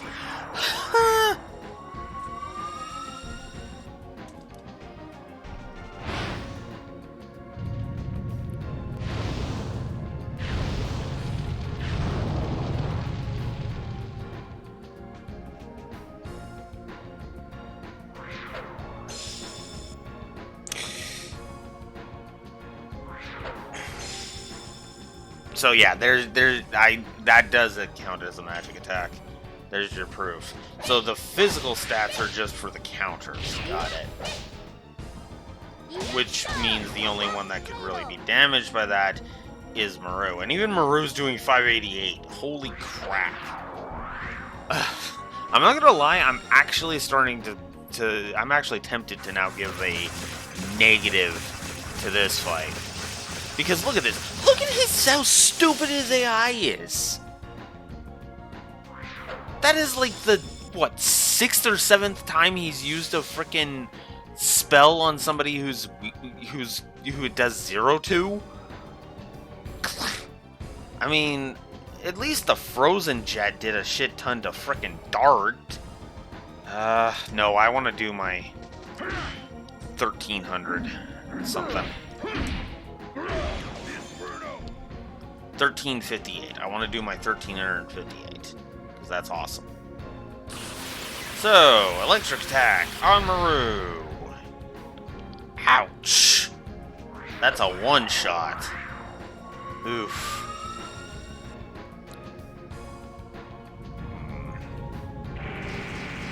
Also, he has way too much speed. That's the other thing. It's not even it's not even kind of... It's kind of not even fair. His speed's almost supposed to be 50, and yet he's outspeeding us like crazy. He's getting like multiple turns. So actually, yeah, no, this makes no sense to me. So Kongol's gonna have to get both of the people up. Or not. No, let's use an Angel Prayer and get Maru back up.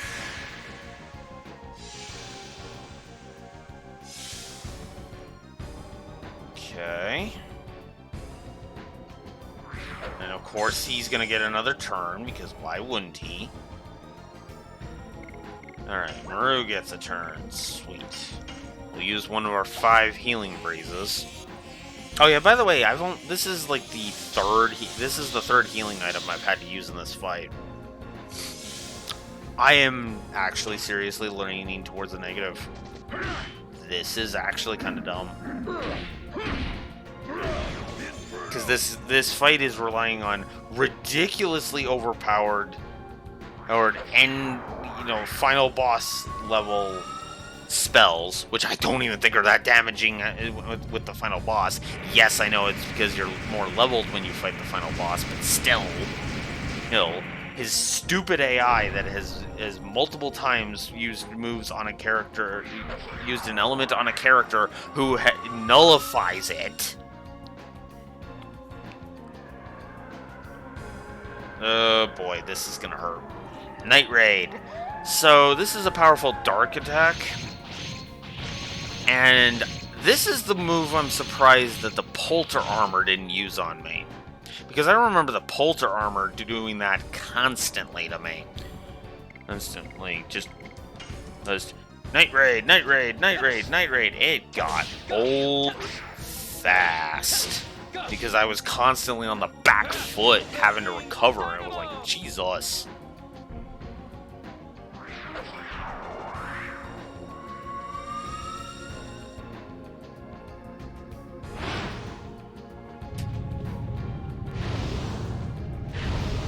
Faust.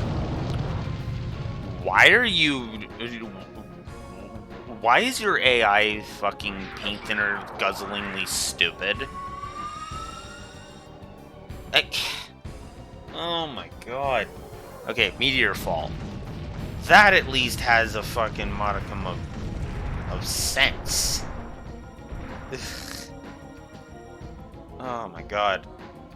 I might actually have to use a rain. Oof. Yeah, okay, I'm gonna use the healing rain.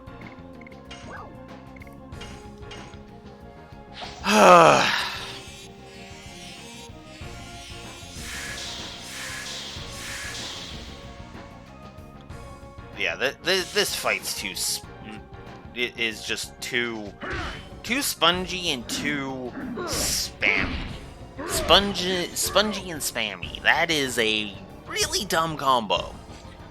And what's funny is that you might say, well, wait, wasn't Belzac kind of spammy and spongy? Well, yes, he was. But he was spammy with stuff that he wasn't super powerful in. This is, you better hope you can survive his onslaught to heal because that's the challenge factor. You're never going to be able to fucking attack him. Ugh, God damn it. I hate this. This fight is actually kind of irritating, if I'm honest. I don't remember it being irritating, but I mean, the boredom is actually starting to already sink in because it's like, Jesus Christ, I don't remember this fight being so pathetic. So, yeah. Gameplay negative for this fight because, no, this fight's boring.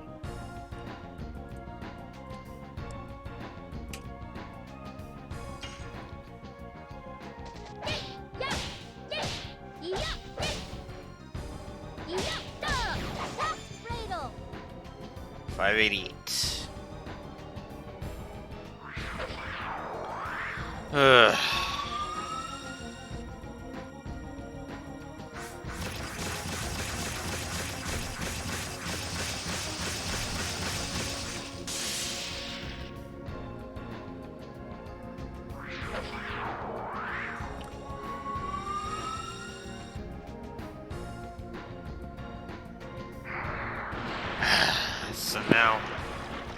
So now I think Dart's actually going to go down. Dart's going to go down. Maru's going to take no damage, and there's a 50% chance that this is going to miss Kongol. Okay, it hit him, but it only did 633. Oh wow, Dart's not dead yet. Okay, yeah. No, Congo can survive a couple more turns, I'm sure. Let's heal Dart up. God damn it, this fight. This fight is actually boring me.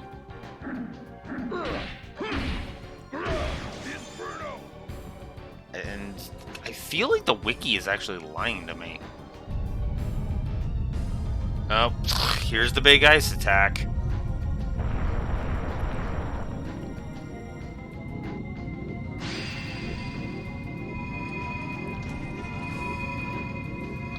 So we're showing off basically all of the final boss's moves except for like one from its first form. But I remember him like, holy shit! Jesus. Okay, yeah, that negative is justified. Jesus. Spammy has ridiculously overtuned attacks. Next, yeah, you're either walking into this fight with a legend cask or you're getting screwed. Oh my god, come on! Don't make me lose this. God damn it. Okay.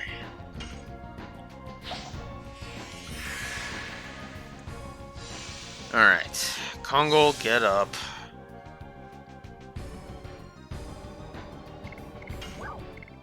Dart, get up.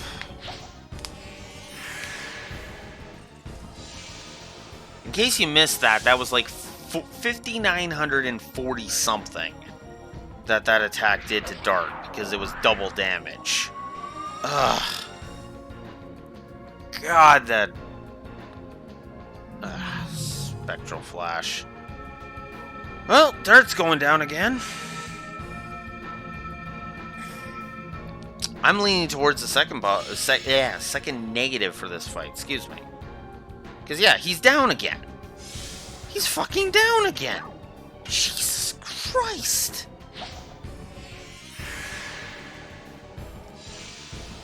And all because this guy's a spammer.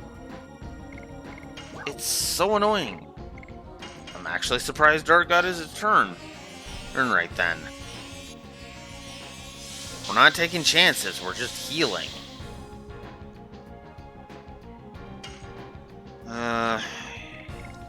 Let's see how much the Psych Bomb will do to him. We've gotten him down to yellow finally, so... So yeah, it is 24 to 25,000 according as the wiki states. His magic evasion is through the goddamn roof. Oh my god. Okay. Alright. Alright.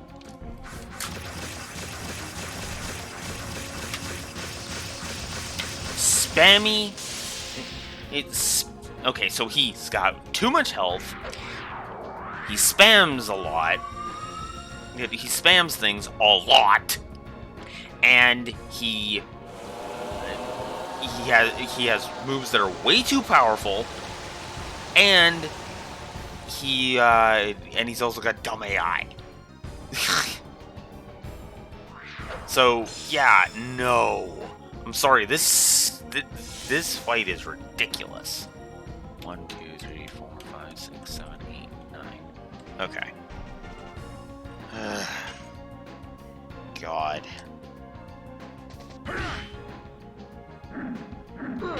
I don't remember this fight being bad.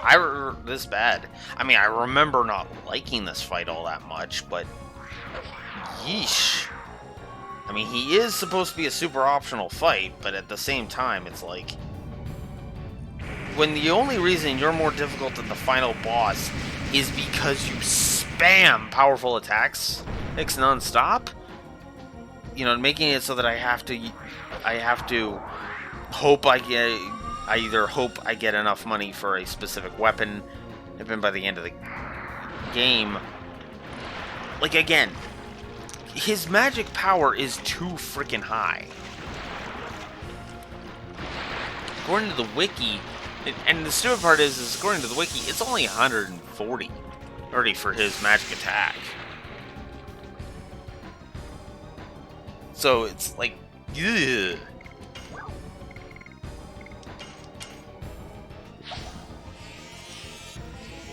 And again, it's taken me this long just to get him to yellow.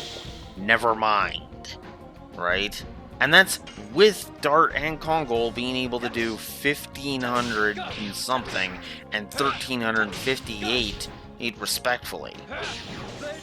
1,585 and 1,358 respectively. Fuck. That's not good. That's not good. Good. Like, Jesus. And the stupid part is you can actually come here without visiting the shops in Xenobatos, which would actually make this fight even frickin' worse. Because then there wouldn't be the elemental damage. Oh my god. or the elemental protection, I mean. Ugh.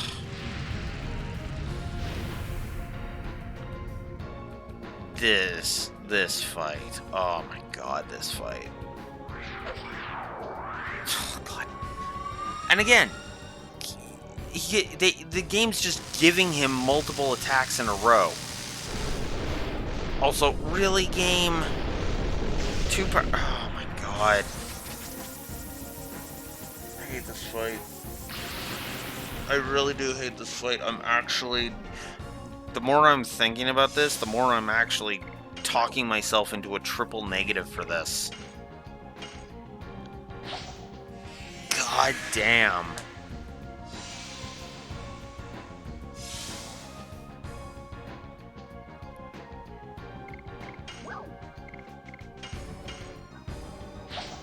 I'm gonna have to turn Maru into a frickin' Dragoon just to keep up with the healing.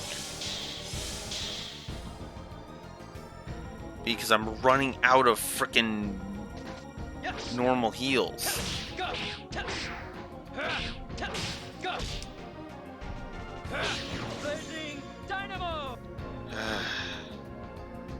At least I've managed to get a couple of frickin' blazing dynamos in on him.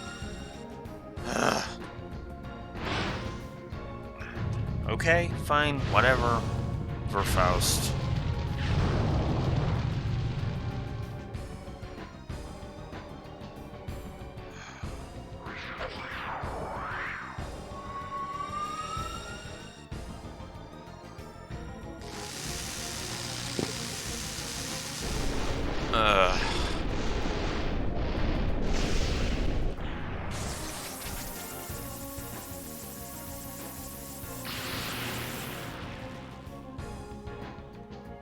God damn it. Oh, come on!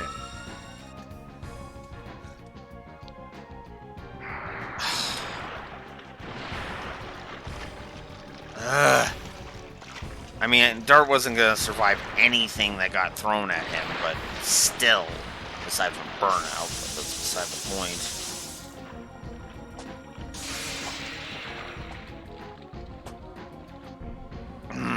It actually missed Maru. Not that it would have done anything to her, but whatever. Okay.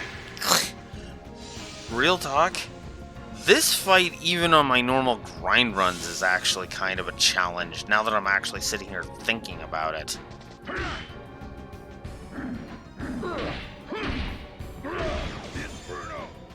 Are you below 6,000 yet? Or, well, 6 to 7,500? And 6,000 to 7,500?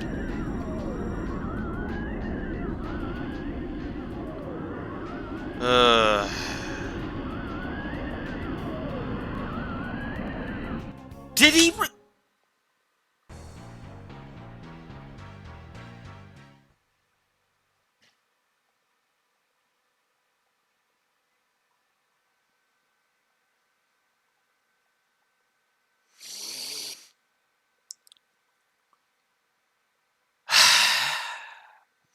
So this is the game over screen.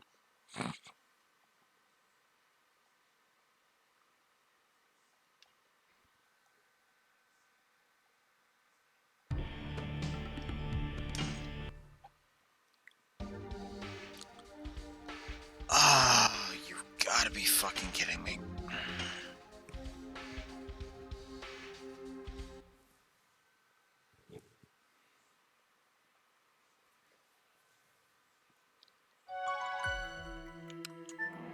And that was... I didn't come back up and save after I did all of those other ones.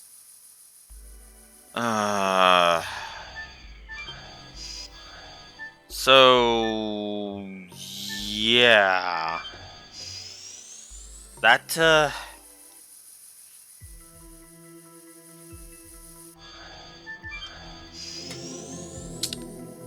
Wow. So, yeah, this fight's bull.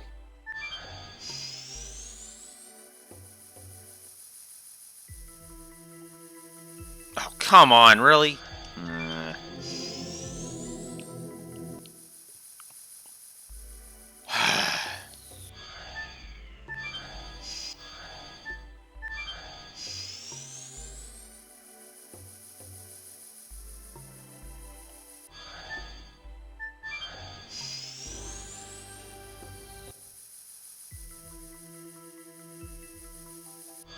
Okay.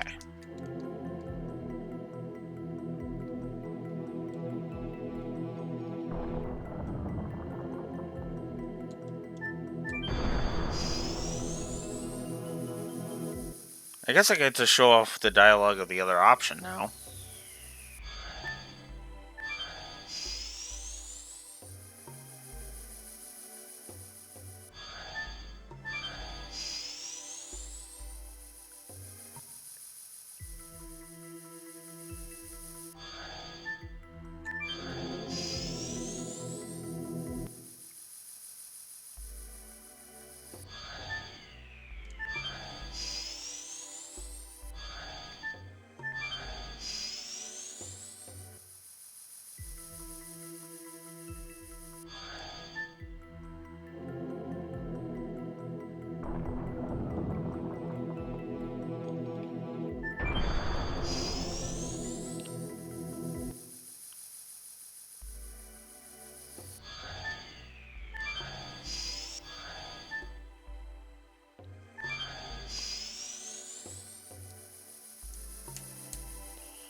Wait, is this...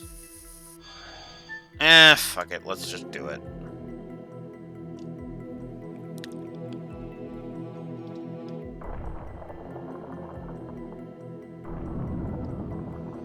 Nice touch on that, by the way, is they will always run to wherever the actual third thing is. So, I'm just gonna turbo through this dialogue. Look for a bit.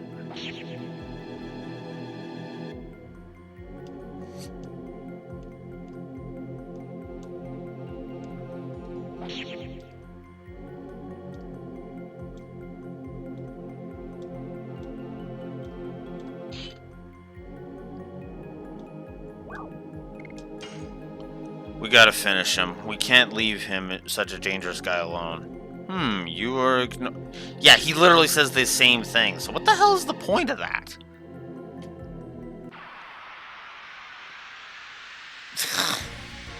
What the hell's the point of that dialogue choice? It's really... alright. Let's try this again, shall we?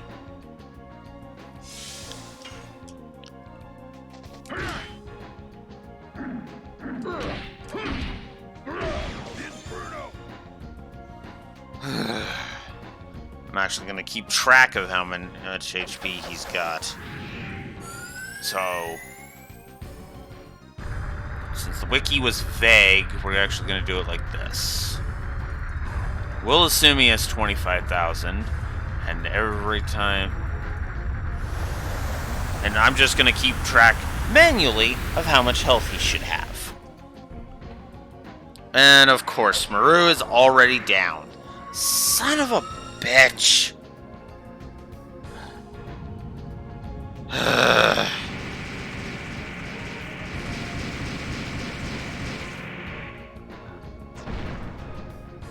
Stat wall from hell.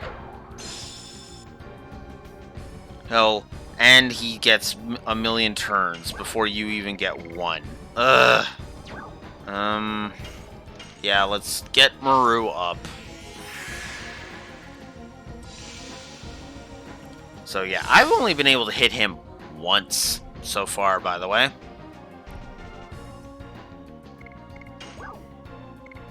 On the plus side, I've got my healing healing ring back, so that's cool.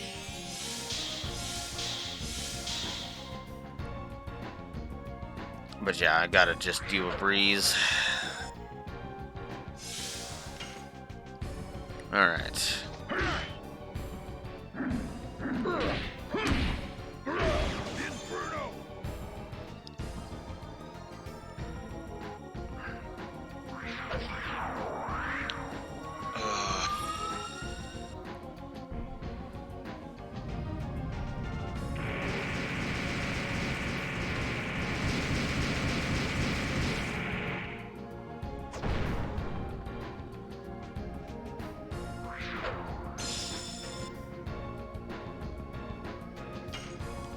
Alright. Yay, now I get to minus some more damage off of him.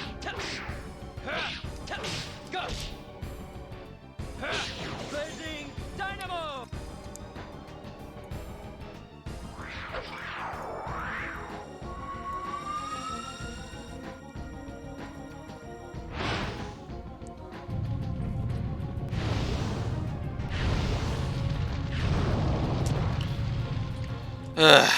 Now would be a great time for a topic. Topic if you're still there, Neko. Just saying.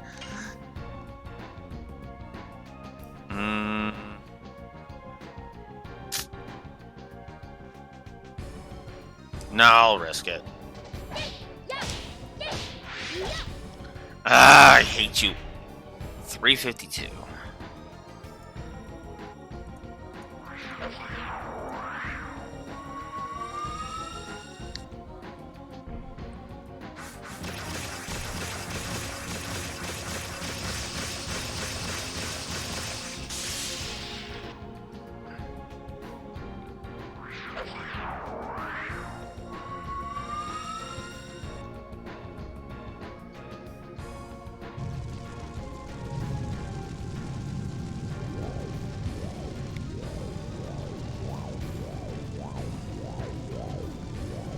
You know, I just realized something. Now that considering I'm debating a triple negative for this fight. Of course you're gonna do that! Why wouldn't you do that? Son of a fucking bitch. Ugh. But anyways, what I've actually noticed is every one of the games that I have declared my favorite of all time, I have come up with triple negatives for. Like, there has been an aspect of it that has earned a triple negative. Every single one. With possibly one exception. Let me quickly flip back all of those pages to... yeah, Awakening, yeah, you had Yarn. That's too far back, so let's go forward. Three Houses kind of speaks for itself because there were so many triple negatives in that one. Jesus.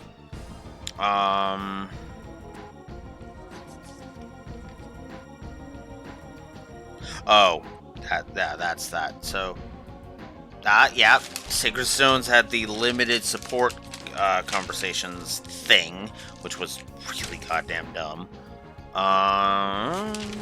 Next up, I think, would be... Well, you know what? Let's see Three Hopes. Oops, here.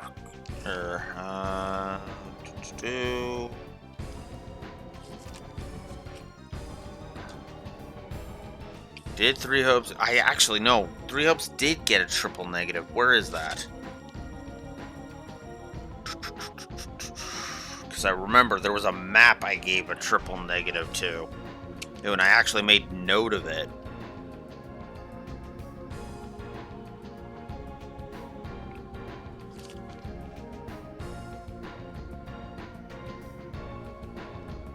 There it is, yeah. Evil's Bane and Lowe's Protection. So yeah, we gave a triple negative to Three Hopes. FF4, I don't even have to think about it. It's the whole Rosa Rydia, you stay here nonsense. Hence, you had the encounter, if I'm not mistaken, you had the encounter rate and the status effect fetish in FF5. And Phoenix Tower. Because I was really awful to Phoenix Tower. Holy crap. I stand behind that, for the record. It's just, holy crap.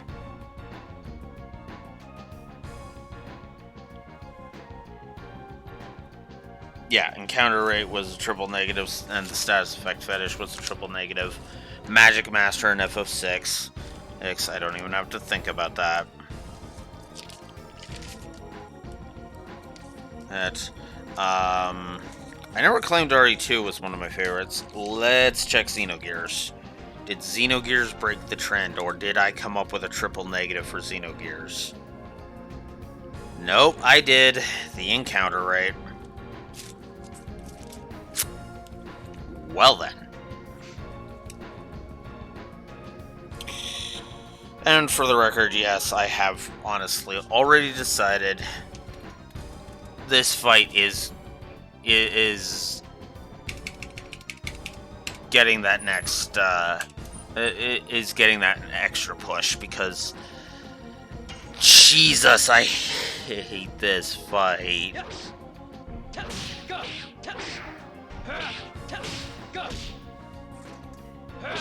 Blazing Dynamo! What was hers? 1585. Alright. So minus 1585. Okay, so that's what he should be at right now. Ugh.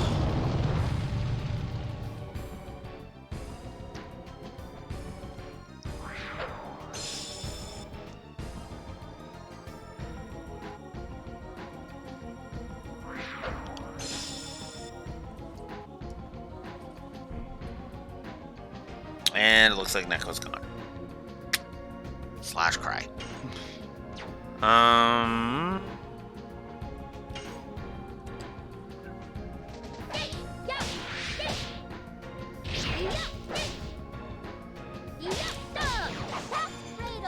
And a full one does 588.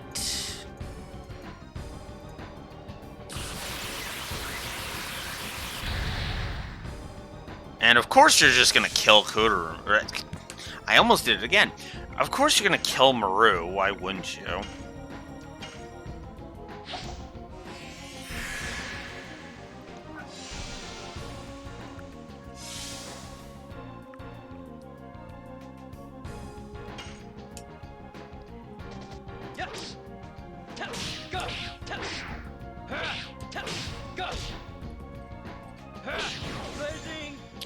Alright, so that's another 58. Or 1585, excuse me.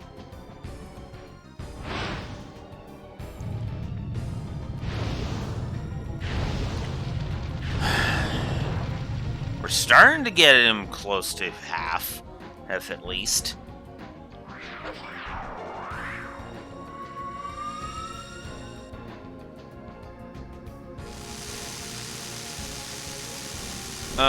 This is gonna smart. This might actually kill Maru too. Son of a bitch. Yep, it did. Fuck! God damn it, Faust.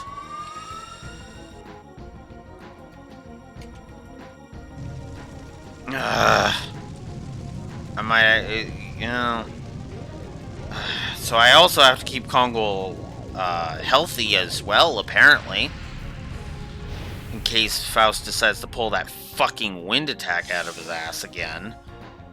Alright. Angel Prayer.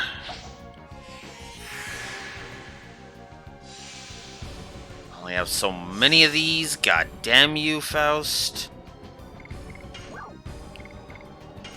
Let's use a healing breeze.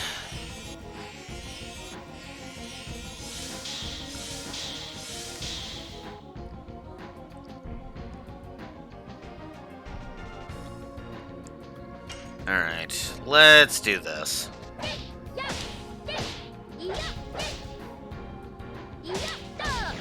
Just because I want to get more of that going. God.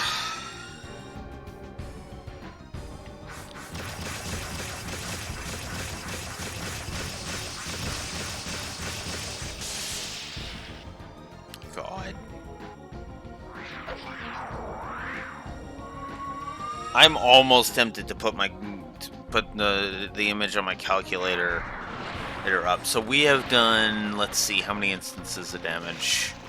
1, 1, 2, 3, 4, 5, 6, 7. We have done 7 instances of damage so far. And he's nowhere near half.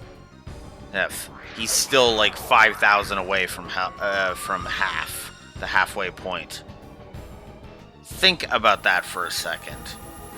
Oh my god! And this is why I hate this fight. The spamming. If it wasn't for the spamming, I mean, this fight would actually be decent.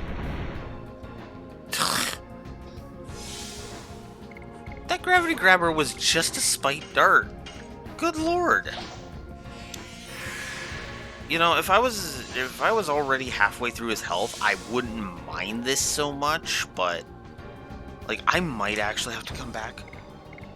Heck, after frickin' Mayfill at this goddamn rate to see if 2 frickin' levels will actually make a difference. Oh my god. This fight. Actually, thinking on it, it just might. 1585, there's 8.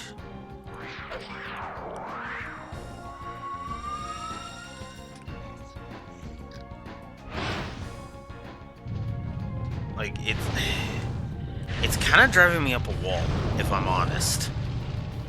Because this fight, I remember being kind of annoying, but nowhere near this bad. This is awful. And the only reason I'm basically being like, ugh, fuck this fight, is because I have to review it from the perspective of not grinding. Because after my Death Frontier grinding, oh, this fight's pathetic. Still a little long, still a little boring, but still pathetic all the same.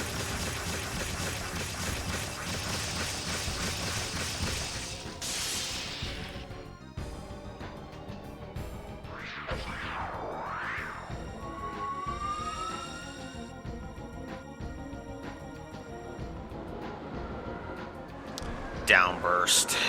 Well, if this hits, we'll actually be able to gauge the damage on Kongol. 949. Oof. Yeah, no wonder that the wind thing got us. Definitely gonna heal up, because holy fuck. And that's the other thing too. Kongol hasn't been able to do anything this battle at all. Most of the attacks I've done have been Dart and Maru. There's another 1585.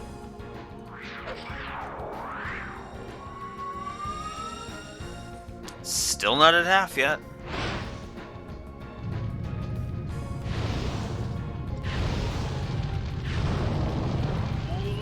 Nope, not even one more strike from Dart will do it. One more strike from Maru, and then one more strike from Dart will do. Might do it, but actually will do it. It will put him at a half.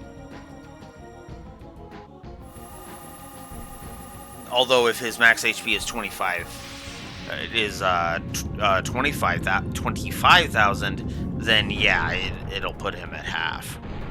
From one more attack from Dart. 19. Ugh, I hate seeing that. I really do. And the problem is that I've been on the back foot this entire fight. It hurts me to realize that I've been on the back foot this entire fight.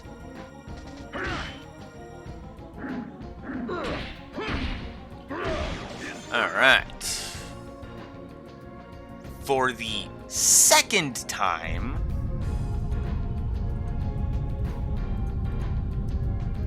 we've done that. So yeah, he's not even going to be at half from this. Dart's dead also.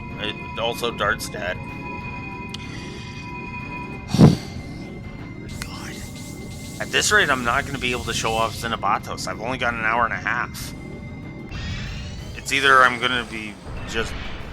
It's either I'm not going to be able to show off Xenobatos, or I'm not going to be able to show... I'm not going to be able to show all of Xenobatos, because there's a lot of running around I got to do in Xenobatos. Because Xenobatos, spoilers, is another freaking stealth section. Kind of. Oh, Xenobatos. Oh, come on.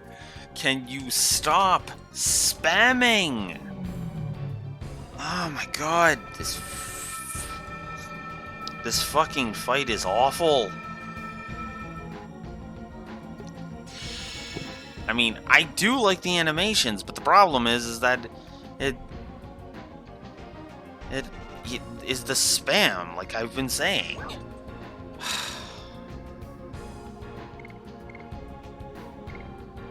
No. No. No, I'm gonna use it on Maru. I'm gonna risk it, but only by doing it on Maru. Fuck. As long as Kongol doesn't get hit twice, at least by magics, we should be okay. And it helps that Meteor Fall is what he just used. Okay.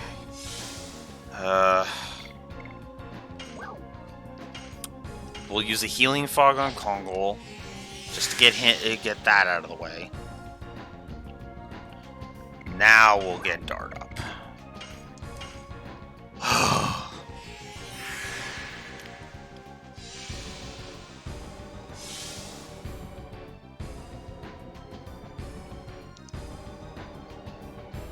And Dart will use a Healing Fog on himself.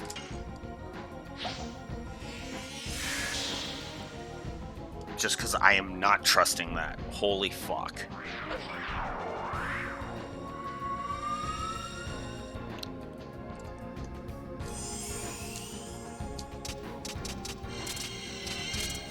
Yeah, we haven't gotten him to half yet. If my calculations are correct, damn close to half, but not at half yet. He's already at half.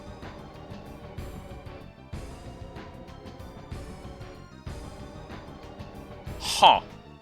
Okay, well, whatever. Ah! 352.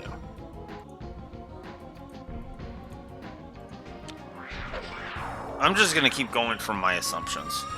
Because it might also round up to the nearest 1,000, too.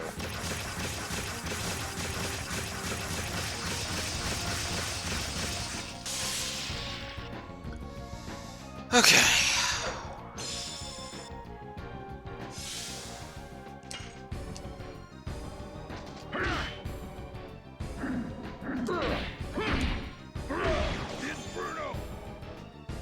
Another 1358. That.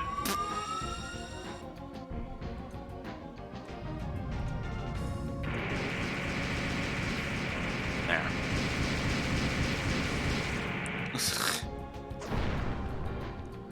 790. Ugh. Miss. Okay.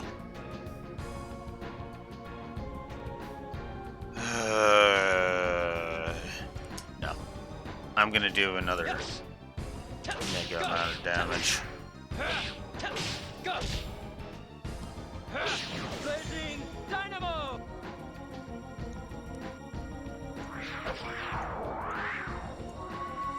So he should be below 10,000 at this point. Right? Thankfully. Okay, on Maru's next turn, she's healing. That's not even a question. She's healing.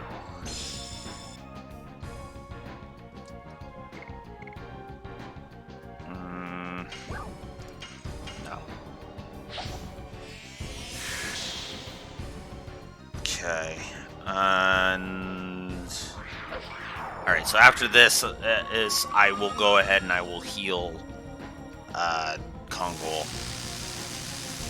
As long as he doesn't frickin' do this and then immediately go into the wind attack. Because that'll piss me off if he does that. But he actually usually starts a combo with that. Okay, perfect. Perfect. Perfect excuse to use this.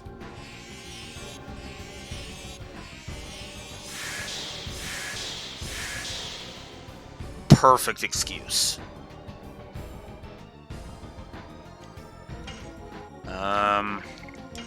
Well, you know what? Fuck it. Let's try it.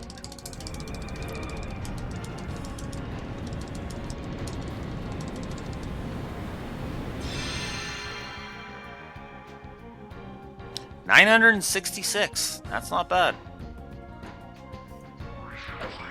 Especially considering his magic defense is supposed to be through the goddamn roof.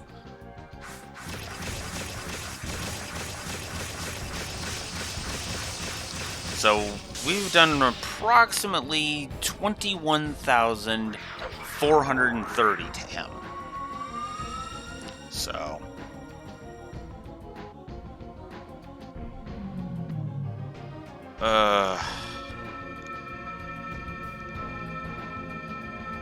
and I don't have any breezes left. It just occurred to me I don't have any breezes left. Okay, Maru's going into Dragoon.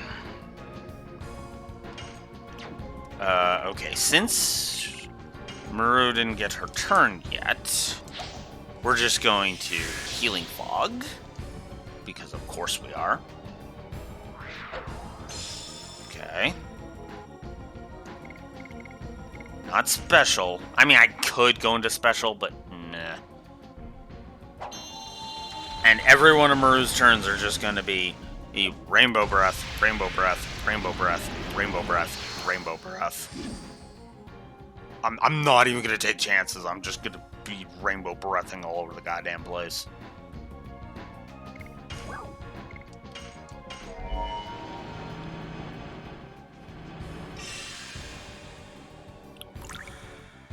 I should plug in my phone.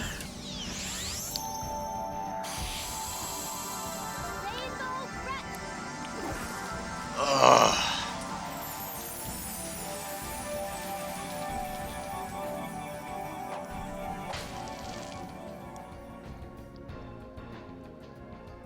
Only Dart needed that.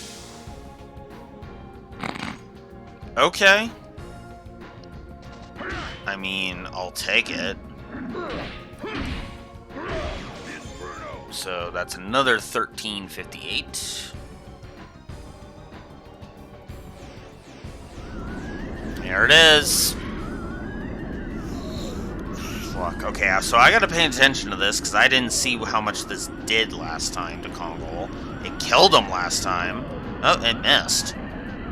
It missed this time, so I didn't see it. So I'll have to look back at the footage and actually see how much it did to him. That means only Kongol can get Dart up. Ooh. That's potentially bad, actually.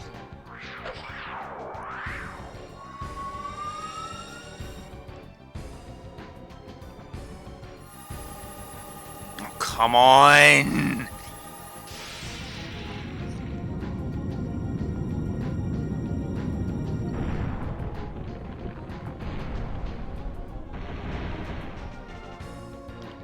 Okay, it didn't do much. But I'd like my turn, please. Okay. I won't complain about Maru's turn. I won't complain about Maru getting her turn.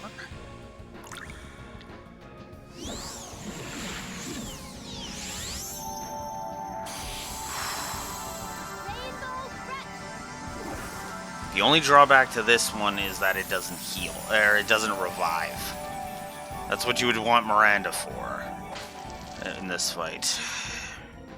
As much as that pisses me off to say, but yeah. Okay. We're gonna go ahead and we're gonna get Dart up with one of our 4 remaining Angel Prayers. god, I've never had to use Angel Prayer this much. I've never had to use Angel Prayer this much in any of my playthroughs, except maybe my very first one. Ugh. And yeah, we're just gonna go ahead and just do this.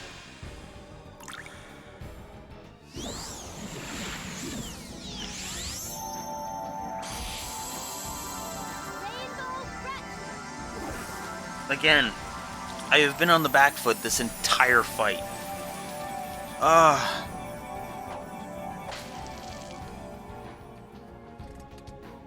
I'm pretty sure, or I've been on this fight for at least half an hour. That's how freaking obnoxious it is. And apparently he's in red now.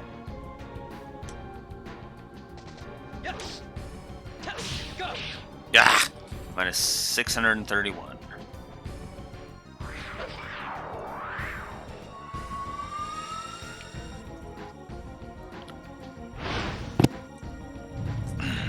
There's a stupid AI again.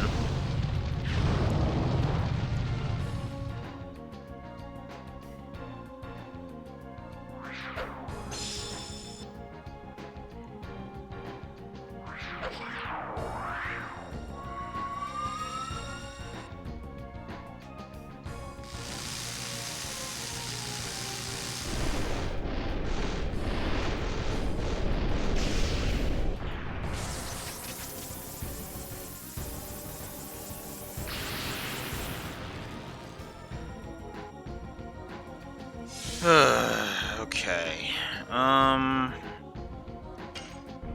Fuck it. I'll risk it.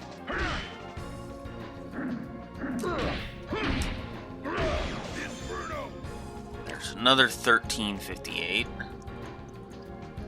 It'll be interesting to see if he actually... And if he dies before my calculations say he should have.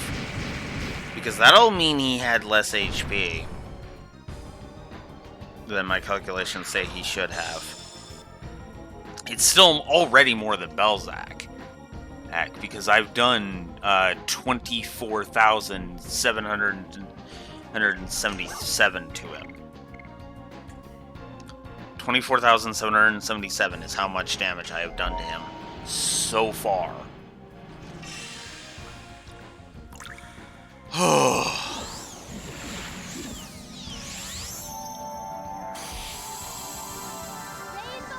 And you know, this fight wouldn't be so bad if it wasn't so goddamn boring.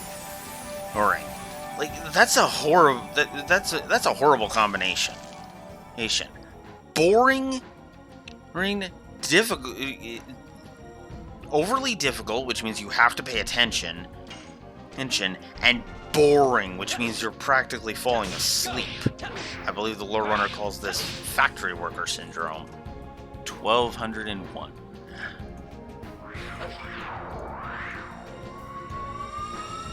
So he should have about 4,000 HP left.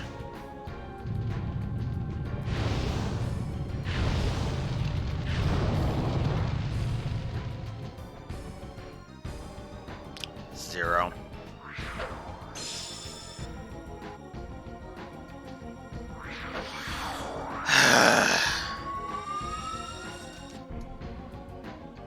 Or... No, sorry, I'm wrong. Right now I have done 20,978. Please excuse me.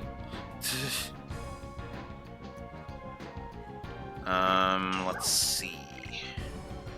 Okay, well this is her last turn in Dragoon, so let's make it count.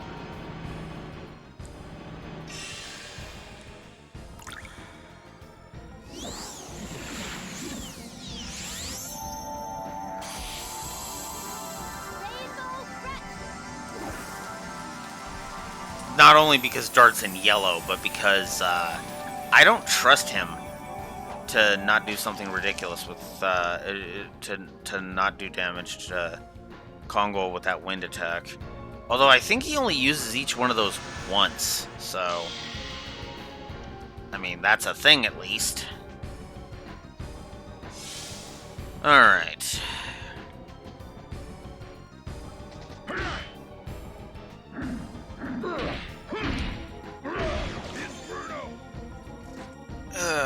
another 1358.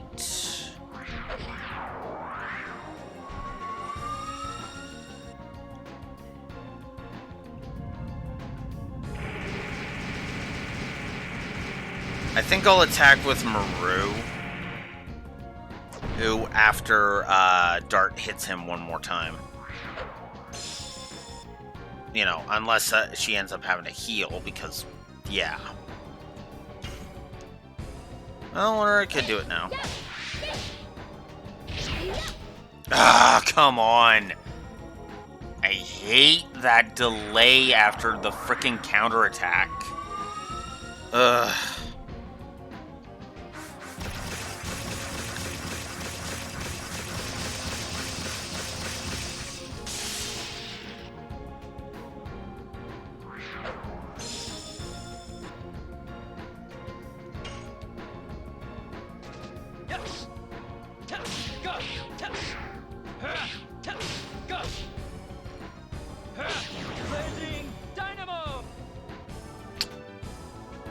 Okay.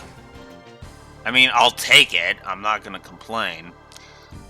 But, according to my calculations, he should have had 727 even left. This is the only benefit to doing this fight. 10,000 gold, which is going to get us the Ultimate War God. Because you're not convincing me not to go get the Ultimate War God. I mean, come on. And 20,000 experience, as well as a Phantom Shield. All of the yes. So, we're going to be here a minute. So, yeah, no, I still stand behind that fight, it being a triple negative. It's good that it is so goddamn rewarding, but at the same time, it's really fucking irritating. Rewarding if you can pull it off, but irritating to frickin' do. And on top of that, like as I've been demonstrating, really irritating without the Legend Cask. And even with the Legend Cask, I still lost. Also, welcome back, Neko. I don't know how long you've been back, so I apologize. I finally beat this stupid fight. Oh my god, this stupid fight. Again, the only benefit is the item he drops, the amount of money he gives, and the amount of money and X that he gives. So there's one for all three. There should be, I'm pretty sure there should be 2 level ups per character, because that's 6,800 each of them are getting. No? Oh well, whatever. Rose leveled up, Hashel leveled up, Albert leveled up, Miranda leveled up. Not surprised that all of them leveled up. With Kongol being 63 EX away from another level. God damn.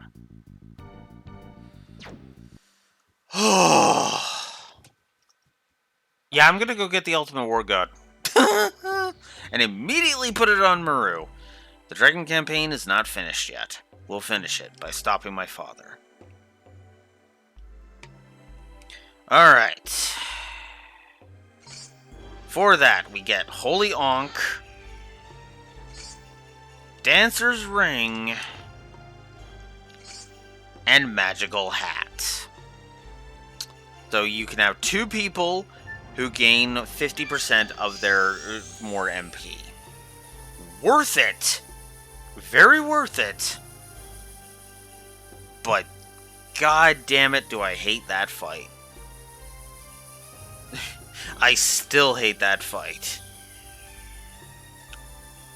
And thankfully, and thank God they are just like, yeah, we're not gonna make you backtrack all that fucking way. Not after that! God damn. Alright. So, 7 blazing dynamos. Those got in. Kongol needs 8 more infernos. And Maru got Cat's Cradle to level 3. And actually, I don't think Maru attacked very often in that fight. So, the Phantom Shield reduces damage from all attacks by half. Yeah, and the Holy Ankh, we've seen what that does. Revives you with a given probability. And the Dancer's Ring gives you 20 more points of agility. You know what? We're gonna give the Dancer's Ring into Maru for now. Oh my god.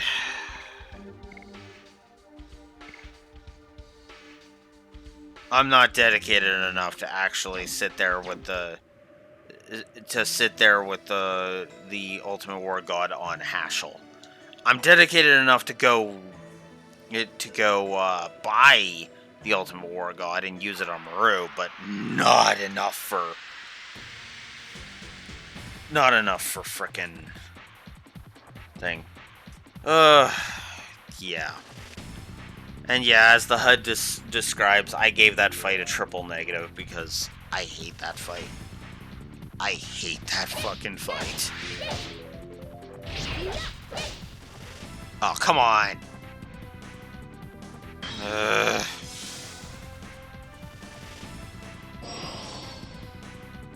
So yay, another one that uses the magic.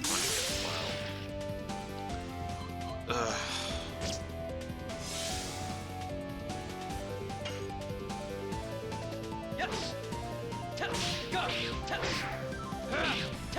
Go! Blazing Dynamo!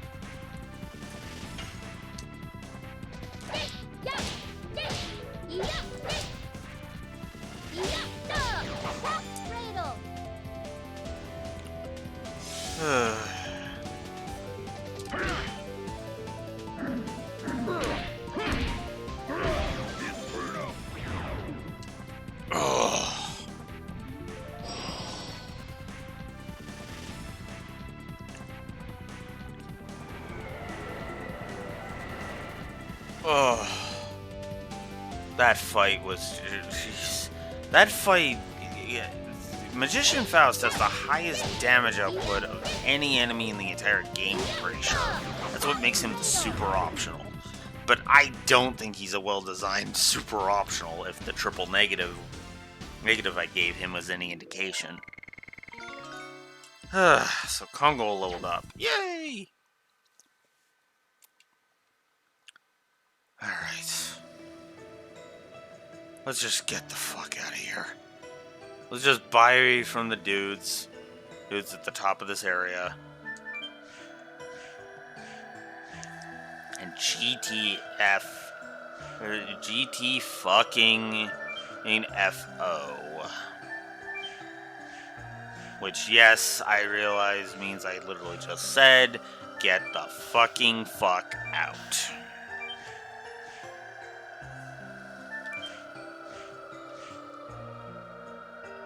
A statement I stand behind, because Jesus.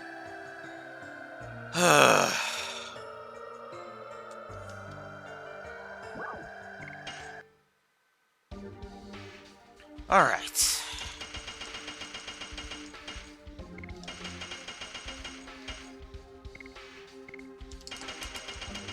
Seven. I used 7 goddamn angel prayers on that fight.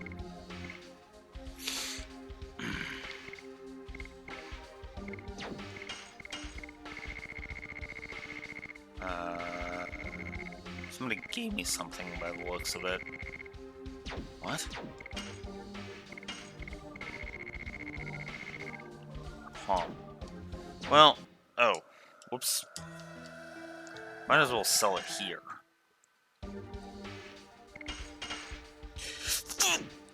Fuck off, controller. That would have been awful.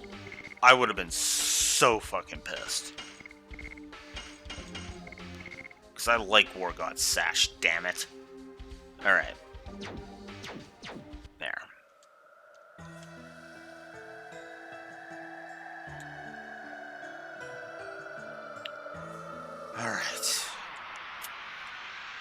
And yeah, we're gonna go the faster route to get back to the world map, because that's all I need is to go back to the world map, and then I can hop on Coolon and go get that done. God, I've only got an hour left. That fight wasted so much of my time that I literally only have an hour left.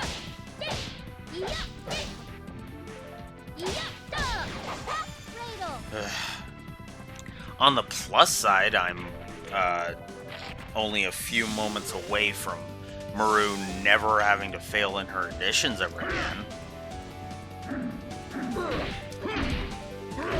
At least not until her ultimate. Yes. Go. Go. Blazing Dynamo. It'll be interesting to see how many uses of Blazing Dynamo I end up with at the end of the game.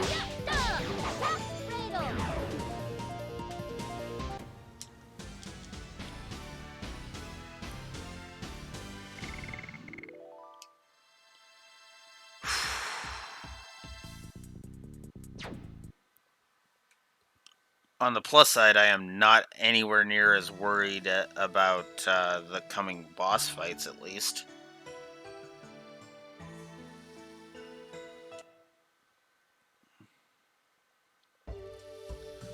Okay.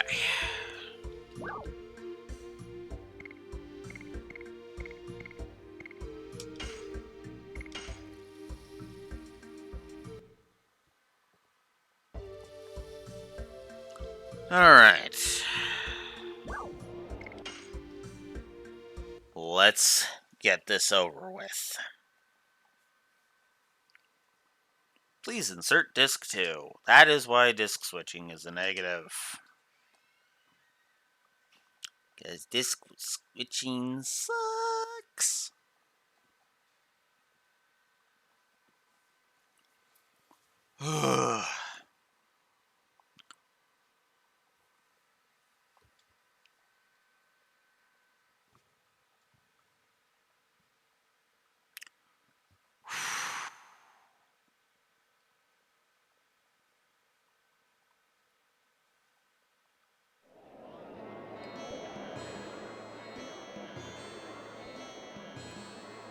You know, I could also be super goddamn mean and just buy another legend cask, but I'm not going to do that. Honestly, I like the Dragon Helm more. And having Maru effectively have the equivalent of the physical ring on her is actually kind of nice. Okay.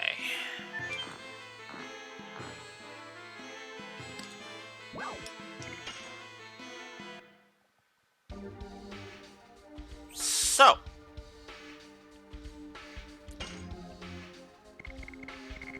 Ultimate War God.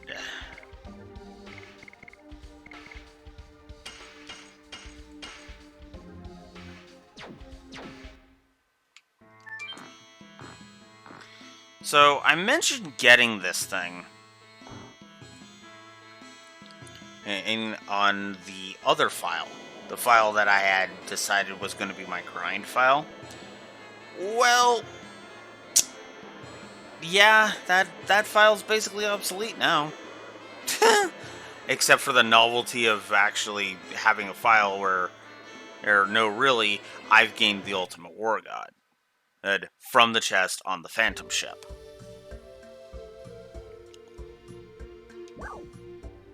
So now we're going to go all the way back to Xenobatos and finish today off with Xenobatos.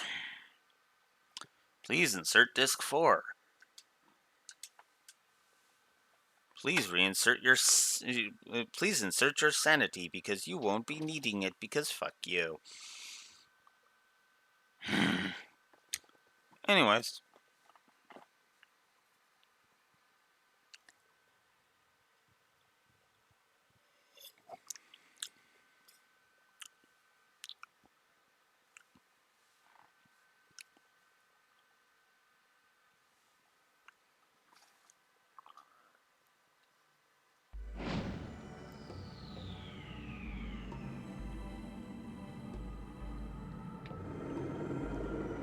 Alright, so I guess actually we should do the cutscene that's going to show off the gimmick. The law prohibits humans from going to the Signet Sphere. Thus, this flying disc cannot be used. So the Signet Sphere is the Signet Sphere head. Wingly Code Article 703. The law prohibits non-Winglies from going to the Signet Sphere. I'm a Wingly. No magic power as a Wingly is recognized. Hey, what do you mean? Wait. It means that my father cannot pass through here. Yay! Yeah, that's right! It means we still have time left. So, note the number that he gave us. Well, here's the gimmick of this place.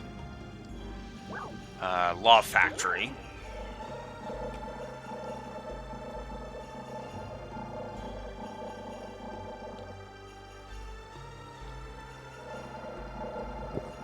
Because the Law Factory also has the other stuff. I should actually see if I've done that. Speaking of which. Also, thank God they had the common courtesy to do this one. This is an amended code that allows us to use the shop even though we're non-Winglies. So I'm going to buy Albert his armor. I'm going to buy Rose her armor finally. And there we go. Now let's sell the armor that we don't need. There. Alright. So, the gimmick of Xenobatos. Oh boy. So, there's items all over the place. Nope, not gonna make that.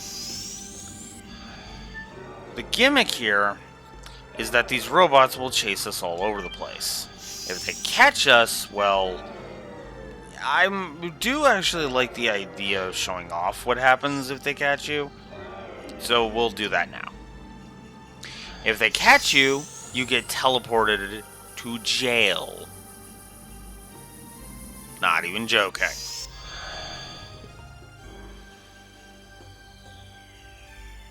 Are we arrested? Darn, what timing. Everybody's feeling the same way. We have to focus on how to get out of here. It seems that they arrest people and send them here.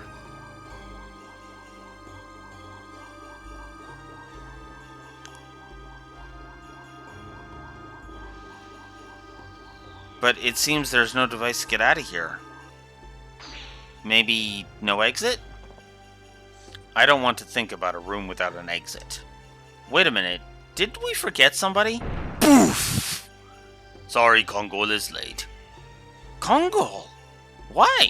Why was only Kongol outside? Kongol don't know. It's simple. He was too heavy to teleport. Now we can get out. Yep. The only reason we're not stuck is because Kongol was too heavy to teleport. So found people to which Wingly Code Article 659 applies. Wingly Code 659 is trespassers shall be teleported to the jail.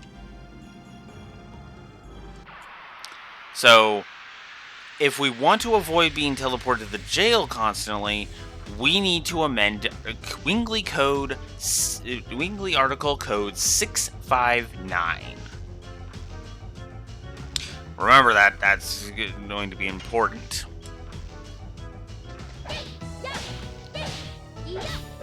Also, I highly recommend you do this as you do this one first because yeah, otherwise you're just gonna be in for a bad time. Also, if you didn't notice, Ultimate War God makes the edition completely successful with no penalties. This includes, and on top of that, the Ultimate War God also will count the Cat's Cradle, the Maru just did as an actual usage, meaning that her counter will go up for Cat's Cradle. Very nice.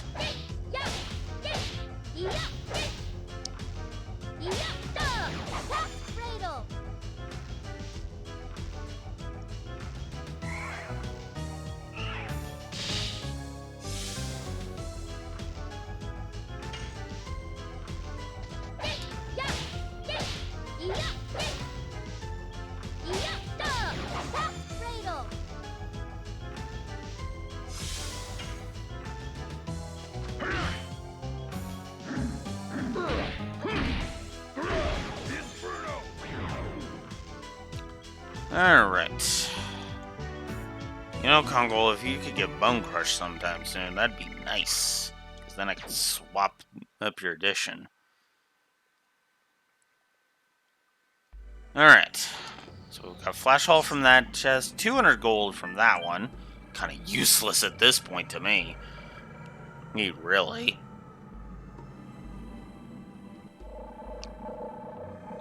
And then we get teleported back here. So now we have our big... So now to show off the gimmick of Xenobatos. Oh boy. So, yeah, I'm just gonna go ahead and say this.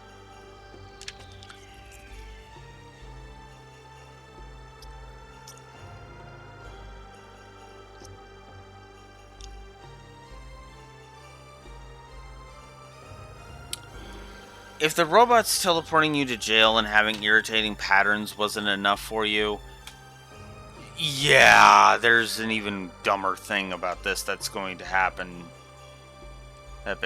Wait, I went to the wrong one first. That's right. We're supposed to go to the Legislation Center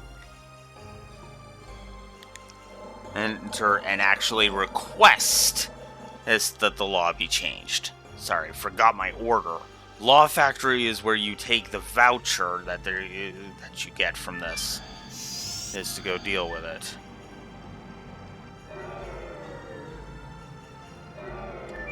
Also, those things are way too fast.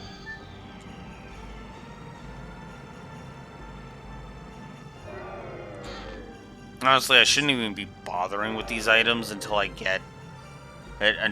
finish this, but eh.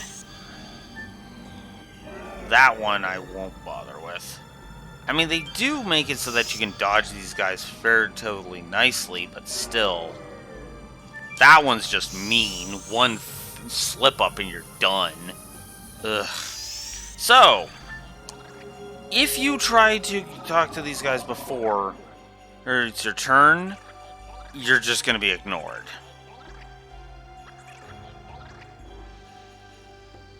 So we have to wait beside this.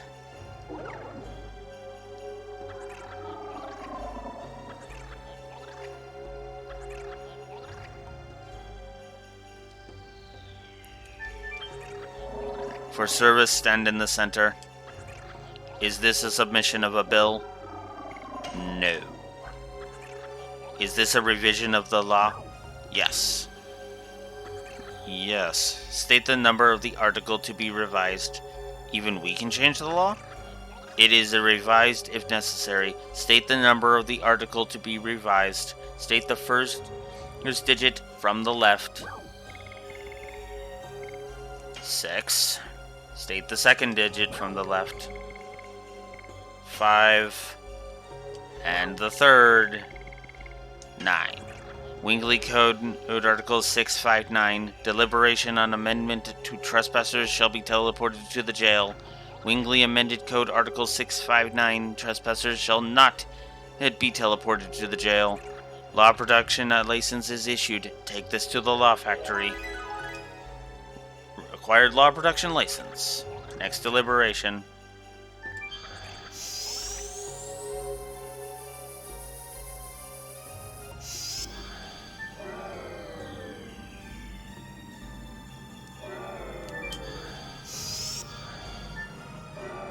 So now we just have to dodge these bastards until we can get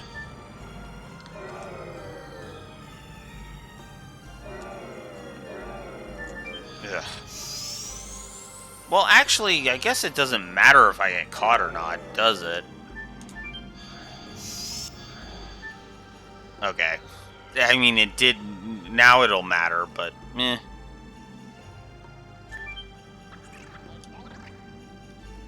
Alright, so now we were told to take this law production license to the law factory.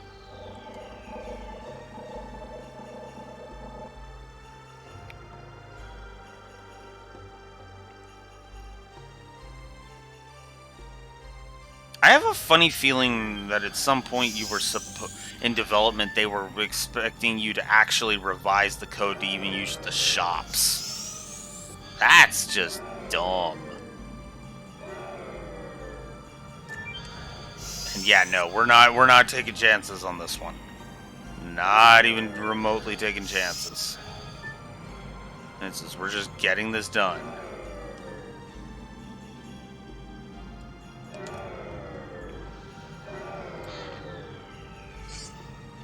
Rainbow dress. That's honestly a good equip. So Rainbow Dress avoids poison, stun, and arm blocking. I thought you were supposed to get this from Rainbow Bird. Rainbow Bird didn't yield it. Yeah.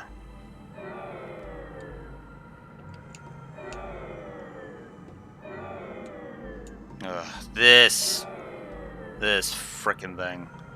Okay, I'm gonna wait until he's at the very edge of that other area.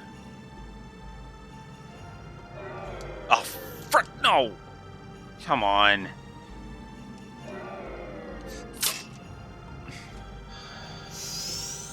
And this is why you want to amend this code.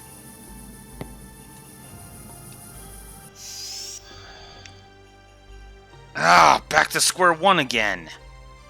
Give Kongol a break. I know, Kongol, I know, I'm working on it. I hate this. I hate this so much. I've always hated this section for its stupidity. Alright. Try again at the law factory. Because then after I get the law production license, I'll go get I'll go take it to the legislation to the legislation center and get it distributed. Then these bastards can stop frickin' chasing me all over. I can finally just get the items I want.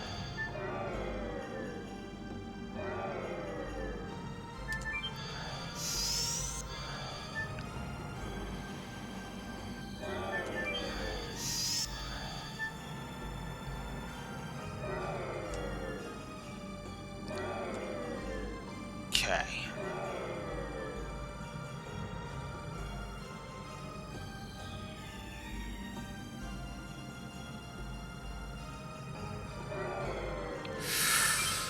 Oh, thank God.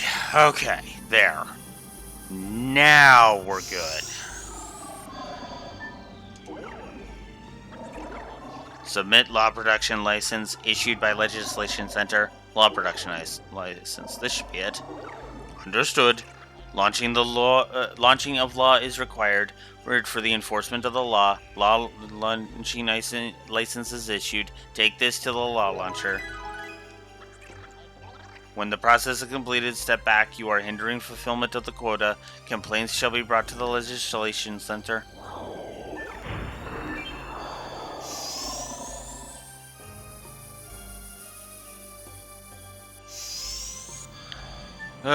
Might as well just get caught on purpose. Now we gotta head to the law launcher, which is honestly the least irritating of all of these. But thankfully,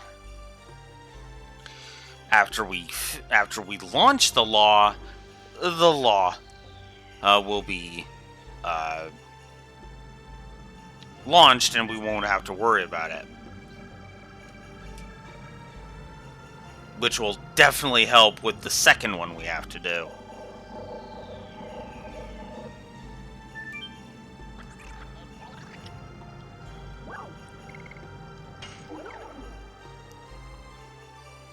Because at least then, because at least now after we finish this one, we won't be teleported to the jail and we can just go grab the items. I still say this is irritating. But it is what it is. So, here's the law launcher area.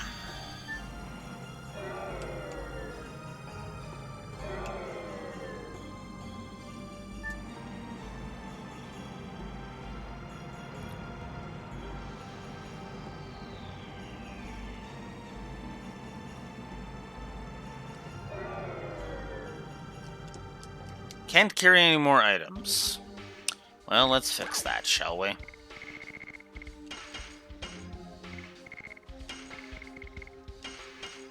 Fix it and then some.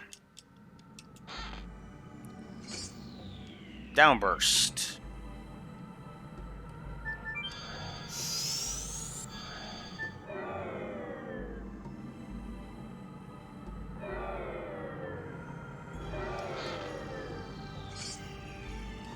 Spirit Cloak from that chest.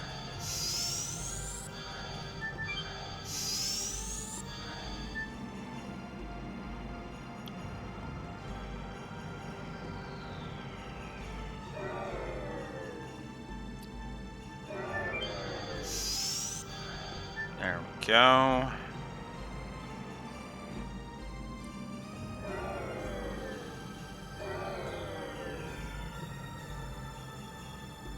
Let's go over here, grab this. Gravity grabber. Follow me here, and then there we go. So.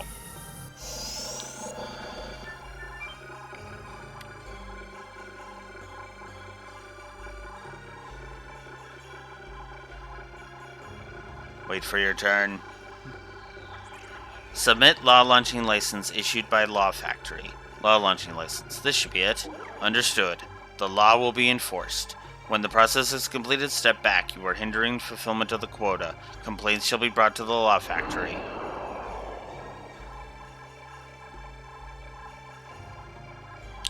So,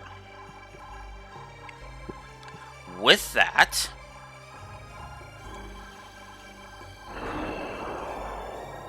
you are at the flying disc station in front of the launcher. Yes, because it was so necessary for that thing to be there, or for that. Okay, so now you see, intruders will no longer be teleported to the jail, so we can just move freely without having to do all that frickin' forced stealth section nonsense. That's why the crafting of these laws is a negative, because holy shit.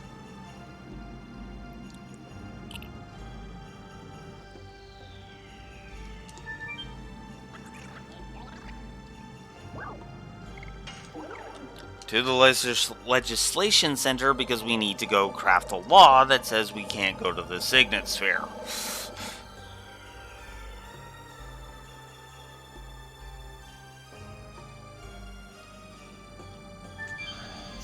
But at least now we can just go straight for the items and not have to worry about all this crap. There is a way to get the items without having to do this. I know because I've actually done it before. But honestly, it's more worth it just to not do all that.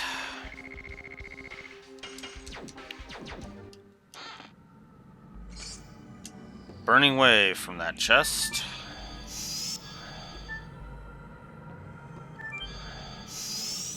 Alright. Man, I got all but the Burning Wave from that. Alright. Time to amend in Wingley Code 703.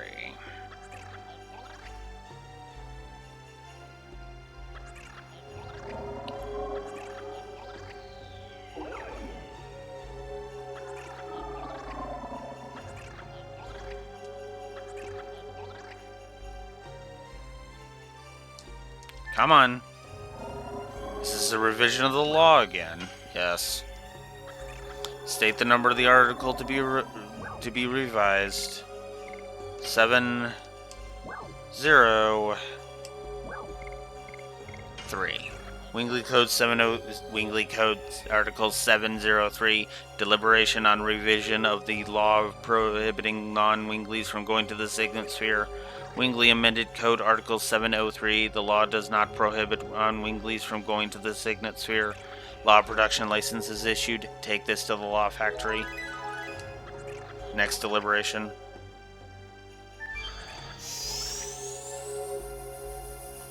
So now we finally have the law production license for the article for going to the Signet Sphere.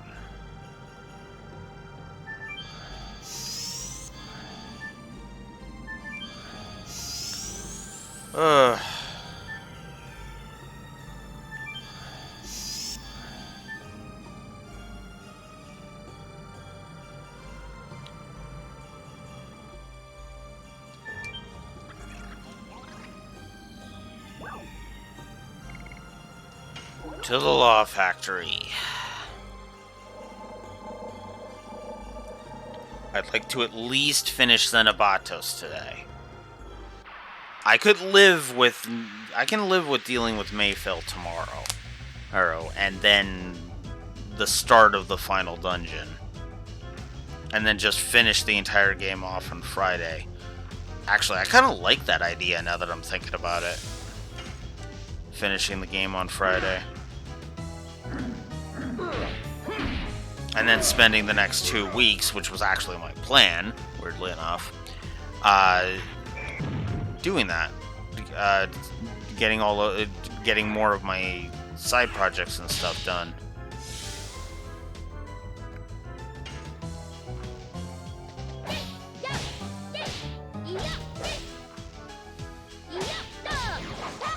God, just being able to just watch Maru do Cat's Cradle is nothing short of cathartic. In fact, I'm actually going to refill her SP. That's what I'm going to do.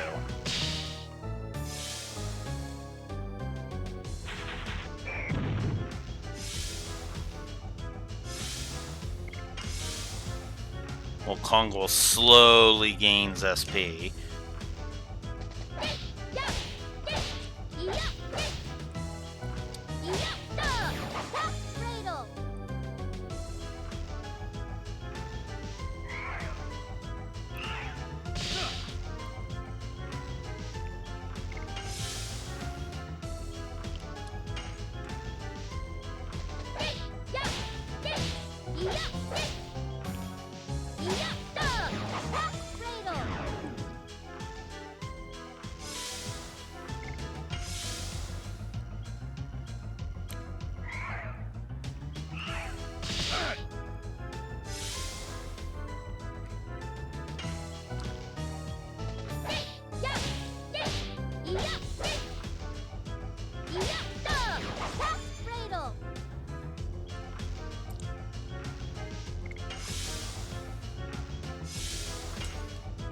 I think Kongo will get one Inferno in.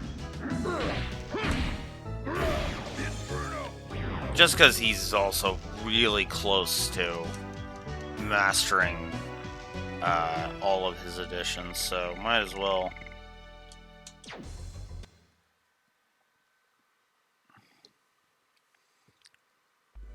I do like that the fights in these Wingley cities actually give you decent exp. That is nice. 52 out of 60.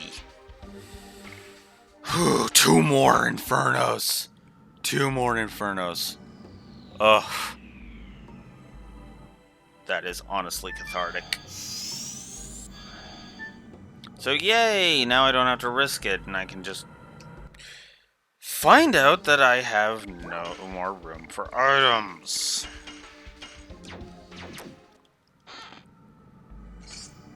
Spectral Flash. That is actually going to be very useful in the boss fight coming up.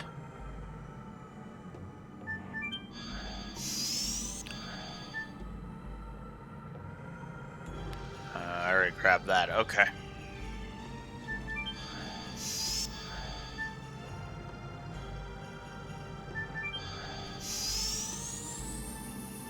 And yeah, that's why I like to amend 659, because it's like, yeah, no.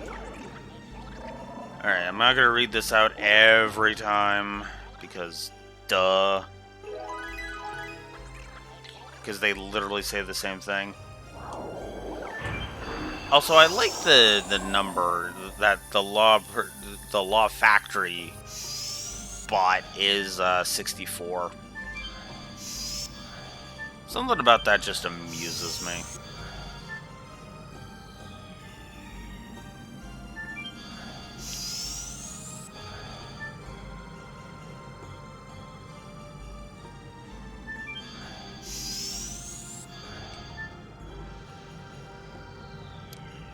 All right.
All right.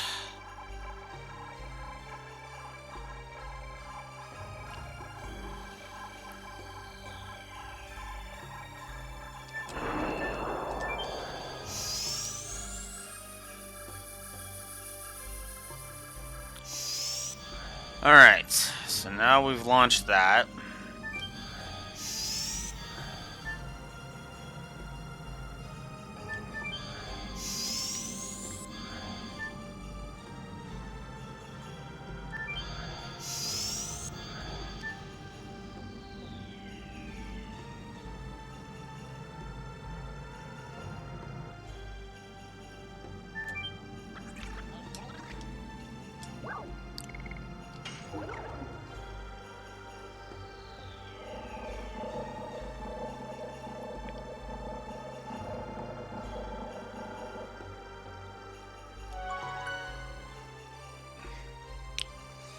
All right. Yeah, I'm definitely not as worried about the upcoming boss fight as I was about Faust. The law prohibits humans from going to the Signet Sphere. I know that, but it should have been revised now. No revision has been received. Hey, you! Can't you be more flexible? Maybe my spell is not that. Maybe my spell is not that strong, but I'm here. Here, why don't you let us go? The law prohibits humans from going.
Okay, sorry about that. That was actually an important thing. That was actually something important. So, yeah.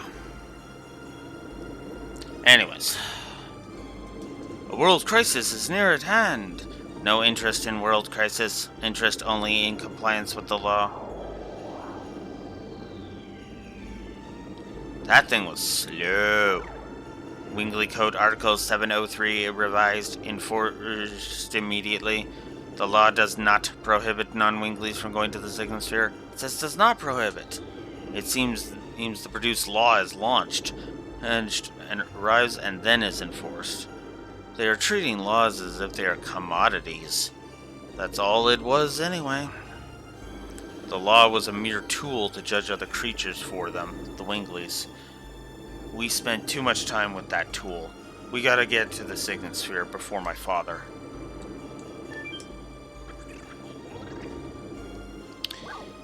Great Court. Let's get over there.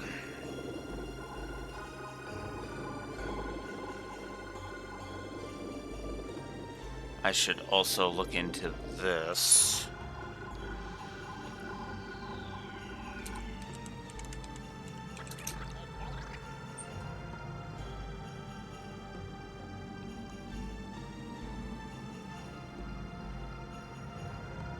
There we go. You are at the flying disc station of the Great Court. The Signet Sphere should be in there. Signet Sphere, Signet Sphere, Signet Sphere, Signet Sphere. Dart, Rose, Albert, Heschel, Maru, Kongol, and Miranda. Total 7. Confirmed accused. Accused? What is it saying? You are at the flying disc station in front of the Great Court. It's a waste to ask. Alright. While I deal with this, we'll get in a quick save.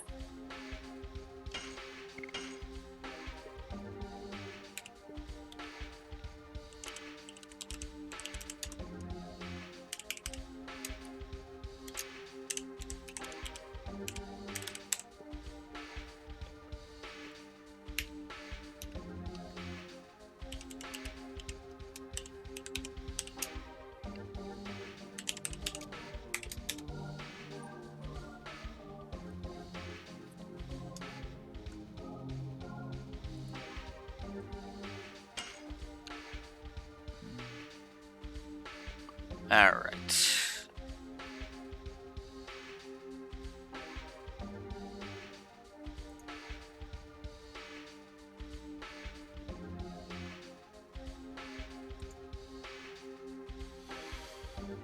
Sorry, don't mind me, I'm just trying to quickly set something up here.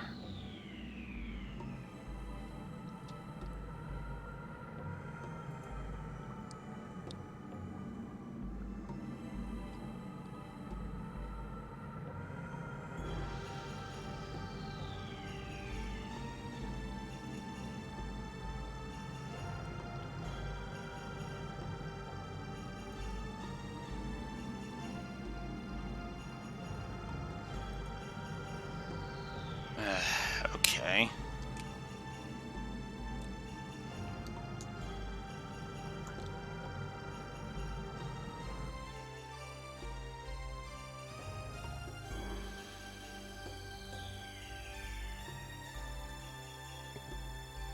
There we go. Now we can actually do something.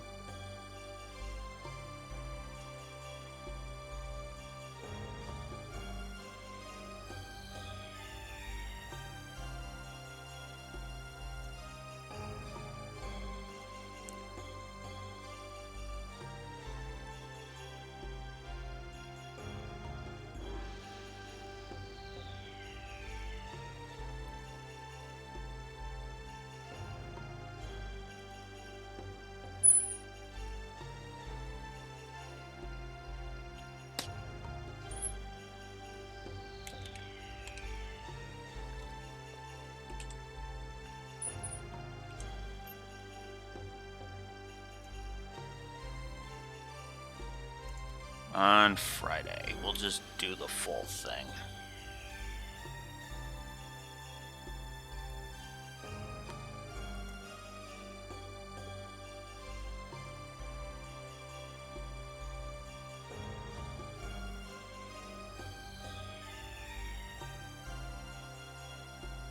There, hopefully that will be enough. Sorry, I had to quickly go ahead and do something. So please forgive me.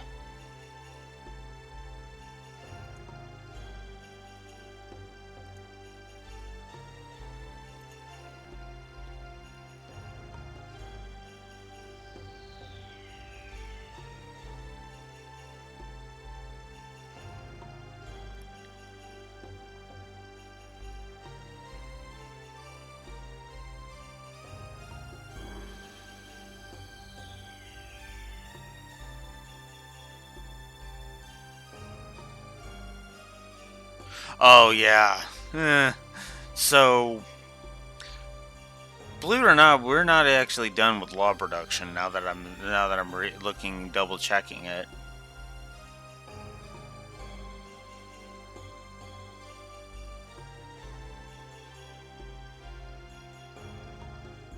Oh, apparently we can actually get rid of random encounters in Xenobatos. I didn't know that one.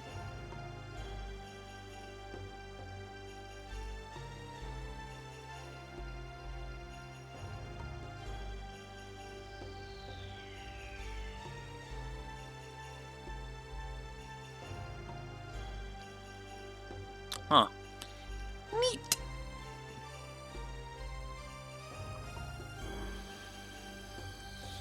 Where are we? It's the court of Xenobatos. It is the place where judgment is passed for non-Winklys under the name of fake justice. And still now. I'm not reading out all those guilties.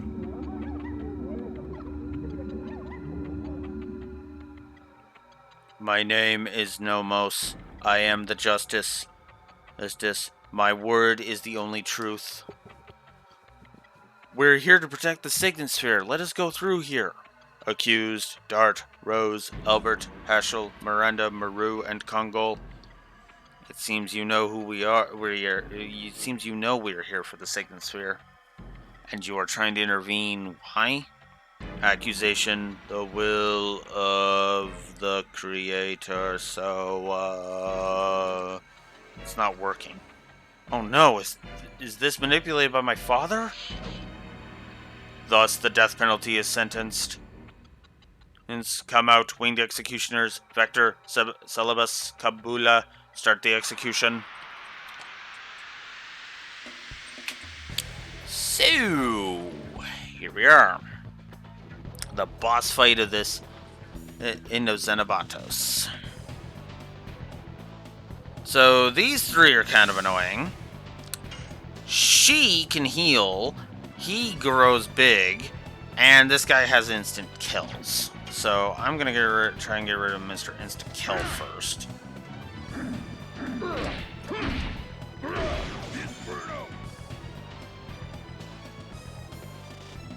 Okay, let's start with Spectral Flash.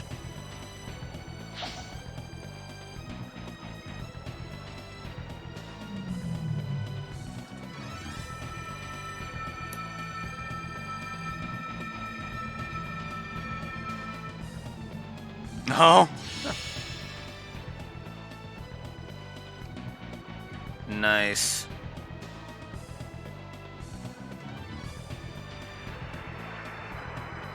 Well, I am very happy to have that be a thing. Oh, right, she can petrify. I forgot about that. Crap, this fight's gonna be more annoying than I thought. Thankfully, their magic power isn't through the goddamn roof, so...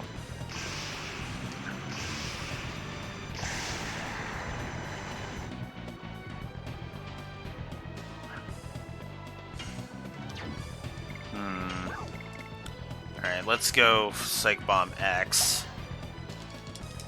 I didn't even see how much the Spectral Flash did.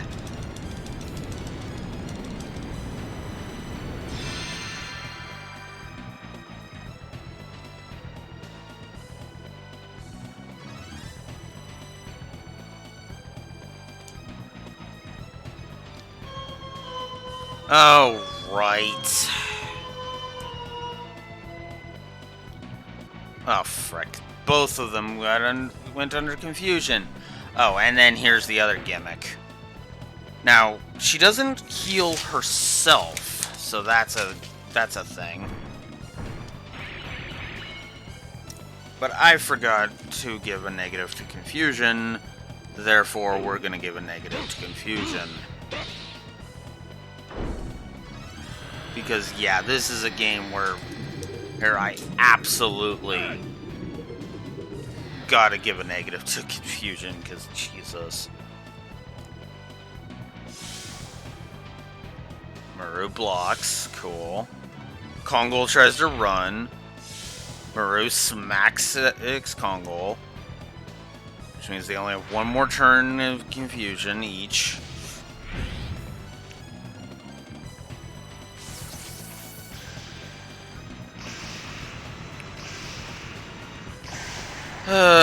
And here I am without any depetrifiers.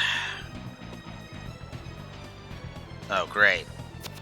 So yay, he's more dangerous now.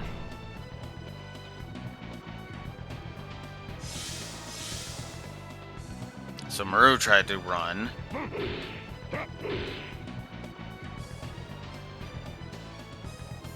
Okay, Maru is out of confusion. We're gonna heal her because of course we are.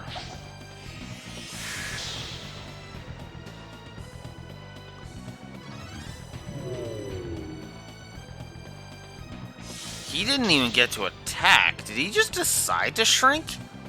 What the shit? So Kabula's at half already, which makes sense. And he's actually got the lowest amount of HP. He's only got 4,800. So.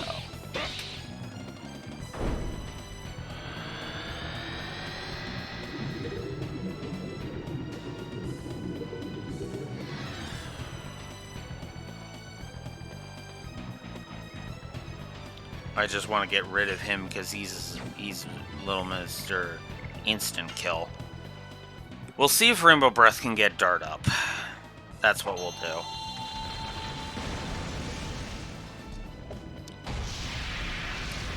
That's still interesting.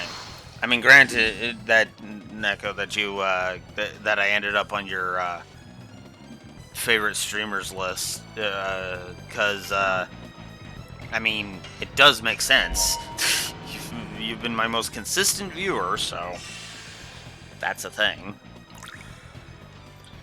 Okay. Let's see if this gets him up.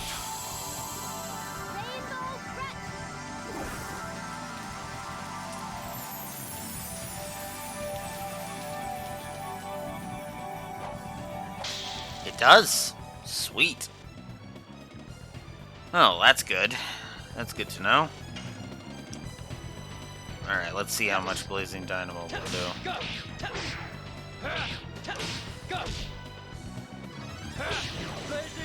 589. Eh.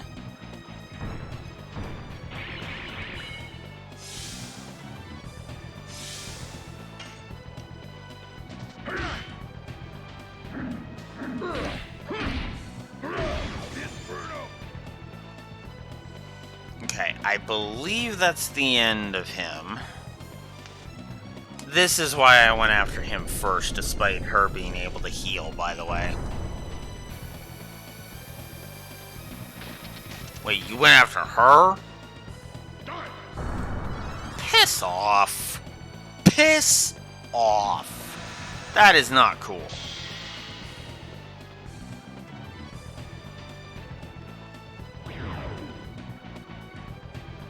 I mean, a final ditch attack on Maru, because if she had been the one to kill you would have been more understandable, but you just did it randomly. The fuck? Ugh.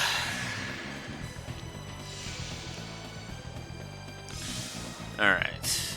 Might as well go in HP order, which means Vector is next.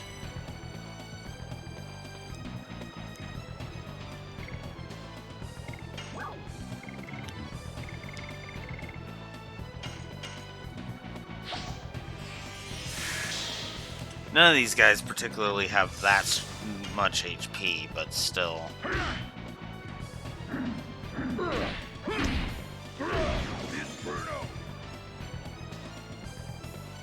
751.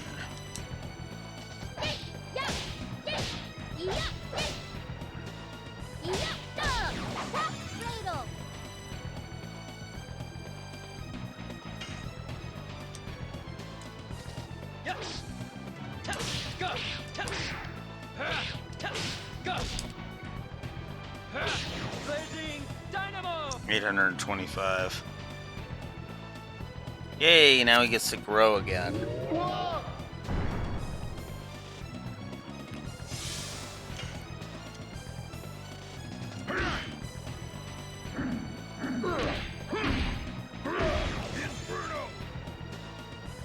$750. I might as well use some more of these. Let's use it. Wow. Just from these, she's at half. God damn.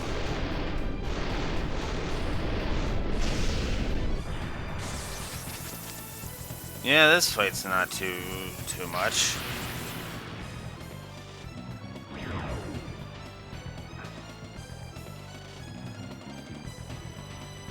Ugh, not this again.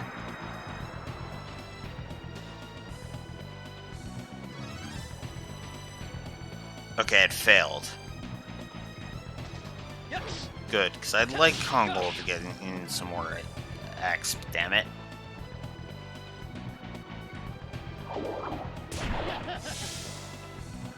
Okay. We don't care about your bondage fetish, lady.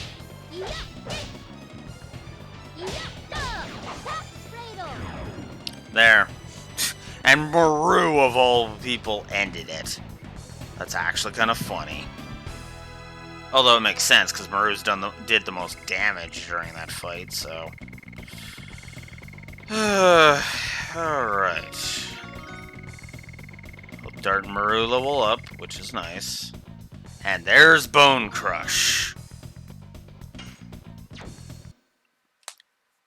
Cool.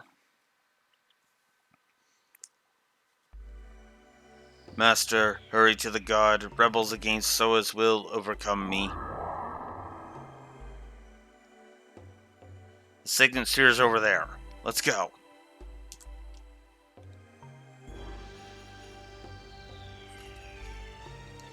Shit, and I'm gonna have to call it right after this scene. Oh well. The Signet Sphere! He's done it. It's losing its magic power. This moon dagger is serving as proof. How on earth did he get here?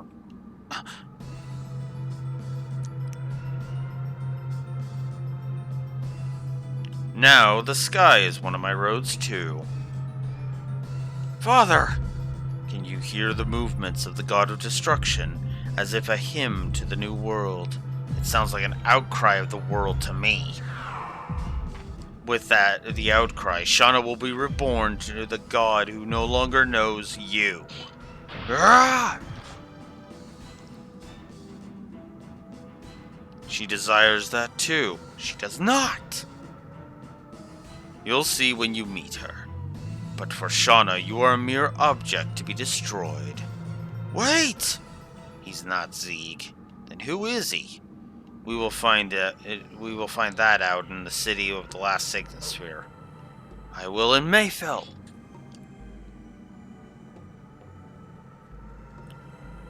Okay.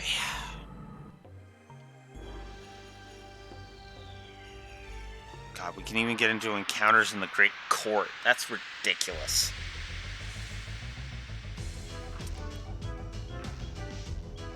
Alright.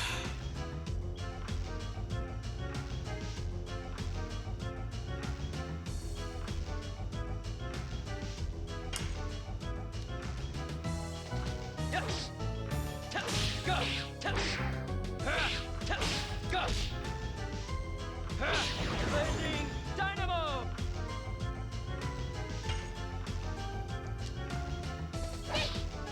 Oh, come on. Don't start missing now.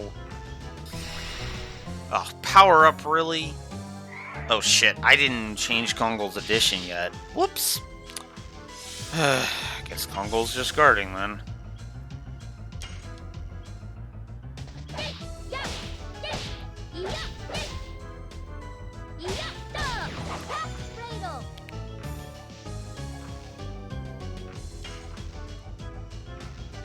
Yes. Tap. Go. Tap. Tap. Go. Blazing dynamo.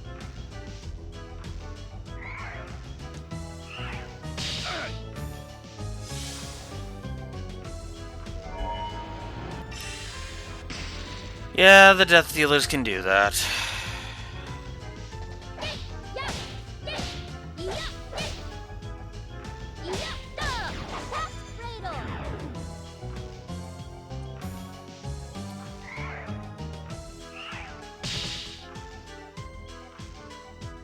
Eh, might as well get Kongo up.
Bewitching. Yay.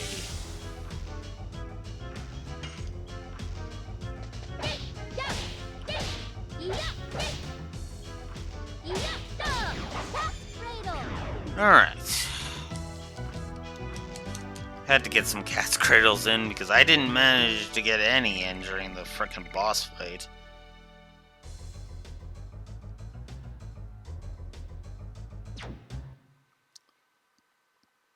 It's gonna be interesting to see what level I end the game at.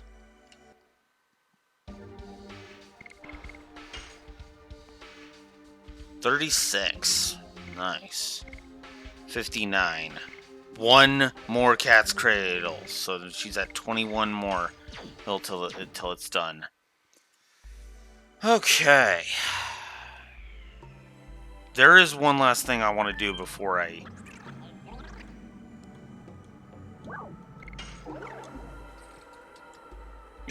before I cut off for the day. I know I should be cutting off, like, right now, but no, I want to actually get this going here.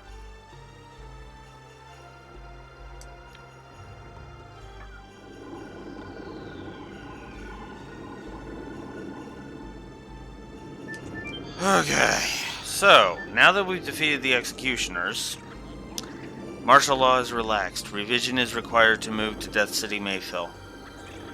Wingley Code 41410. So we gotta go revise the law again. Fuck. This is ridiculous. Did they not realize how frickin' monotonous this was? Well, evidently not, because now we have to go do it again. So yeah, we're gonna just quickly revise this law before I end.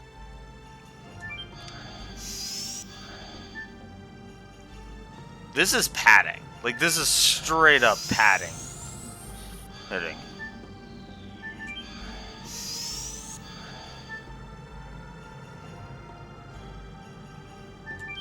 In fact, you know what?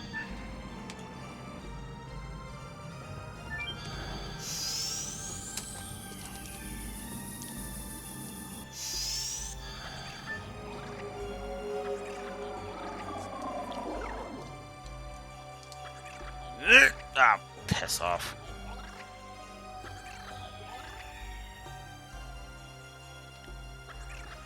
Okay.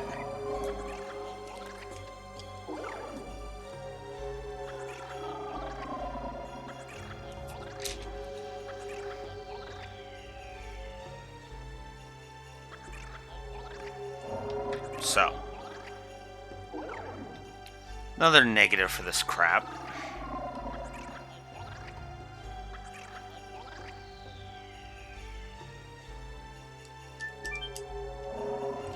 Revision of the login, yes. This time it's 4410.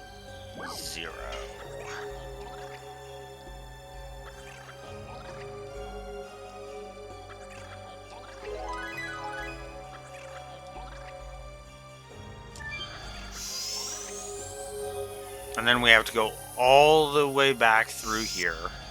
Then go to the Law Factory, produce it, then go all the way to the Law Launcher and launch it. It's ridiculous.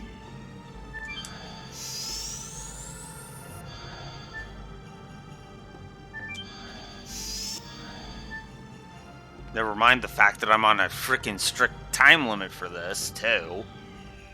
It's actually why I bothered to revise the frickin' jail law, because I was like, yeah, no, I don't want to put up with this.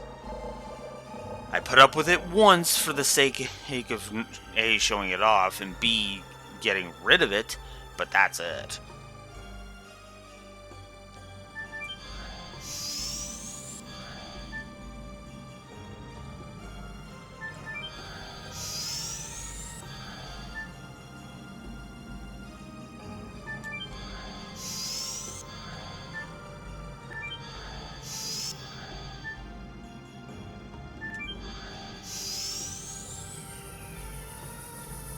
At least this is going to go by really quick.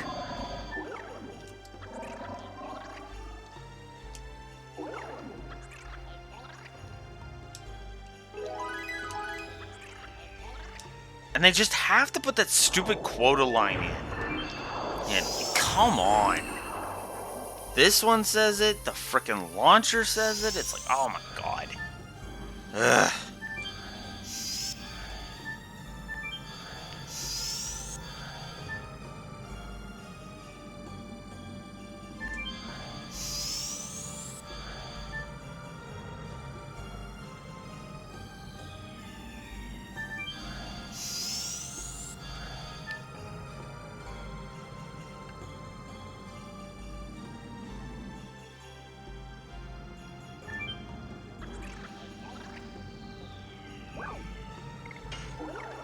To the Law Launcher, so that way we can finally bring this to an end.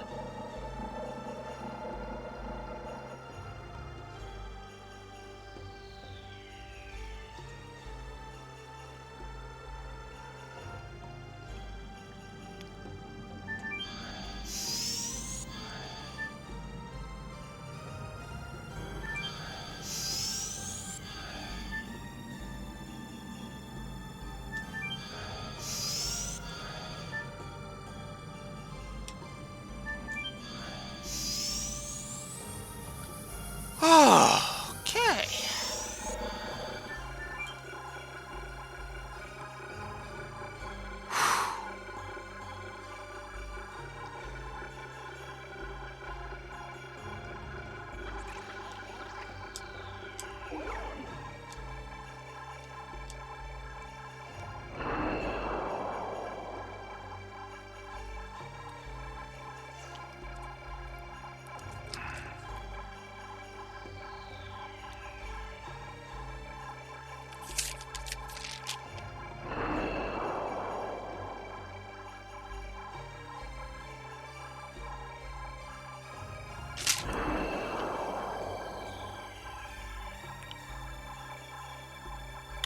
I'm actually going to give a story plus for Xenobatos now that because I forgot to do that. Let's give a story plus to Xenobatos, because Xenobatos is really interesting from a story perspective. It really is. It shows off the arrogance of the ancient Winglies that they literally could govern the entire world. Because that's the whole point of this. And yeah, a lot of this crap just feels like an automated machine. And laws don't really work all that well when they're, automated. Because there's this little thing called letter of the law and spirit of the law. So, that's gonna do it for today. Alright. So, that is it for today. We are nearing the end game now.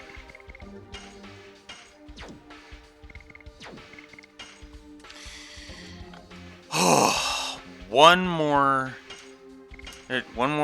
Wingley City to visit, and then it's on to the final dungeon.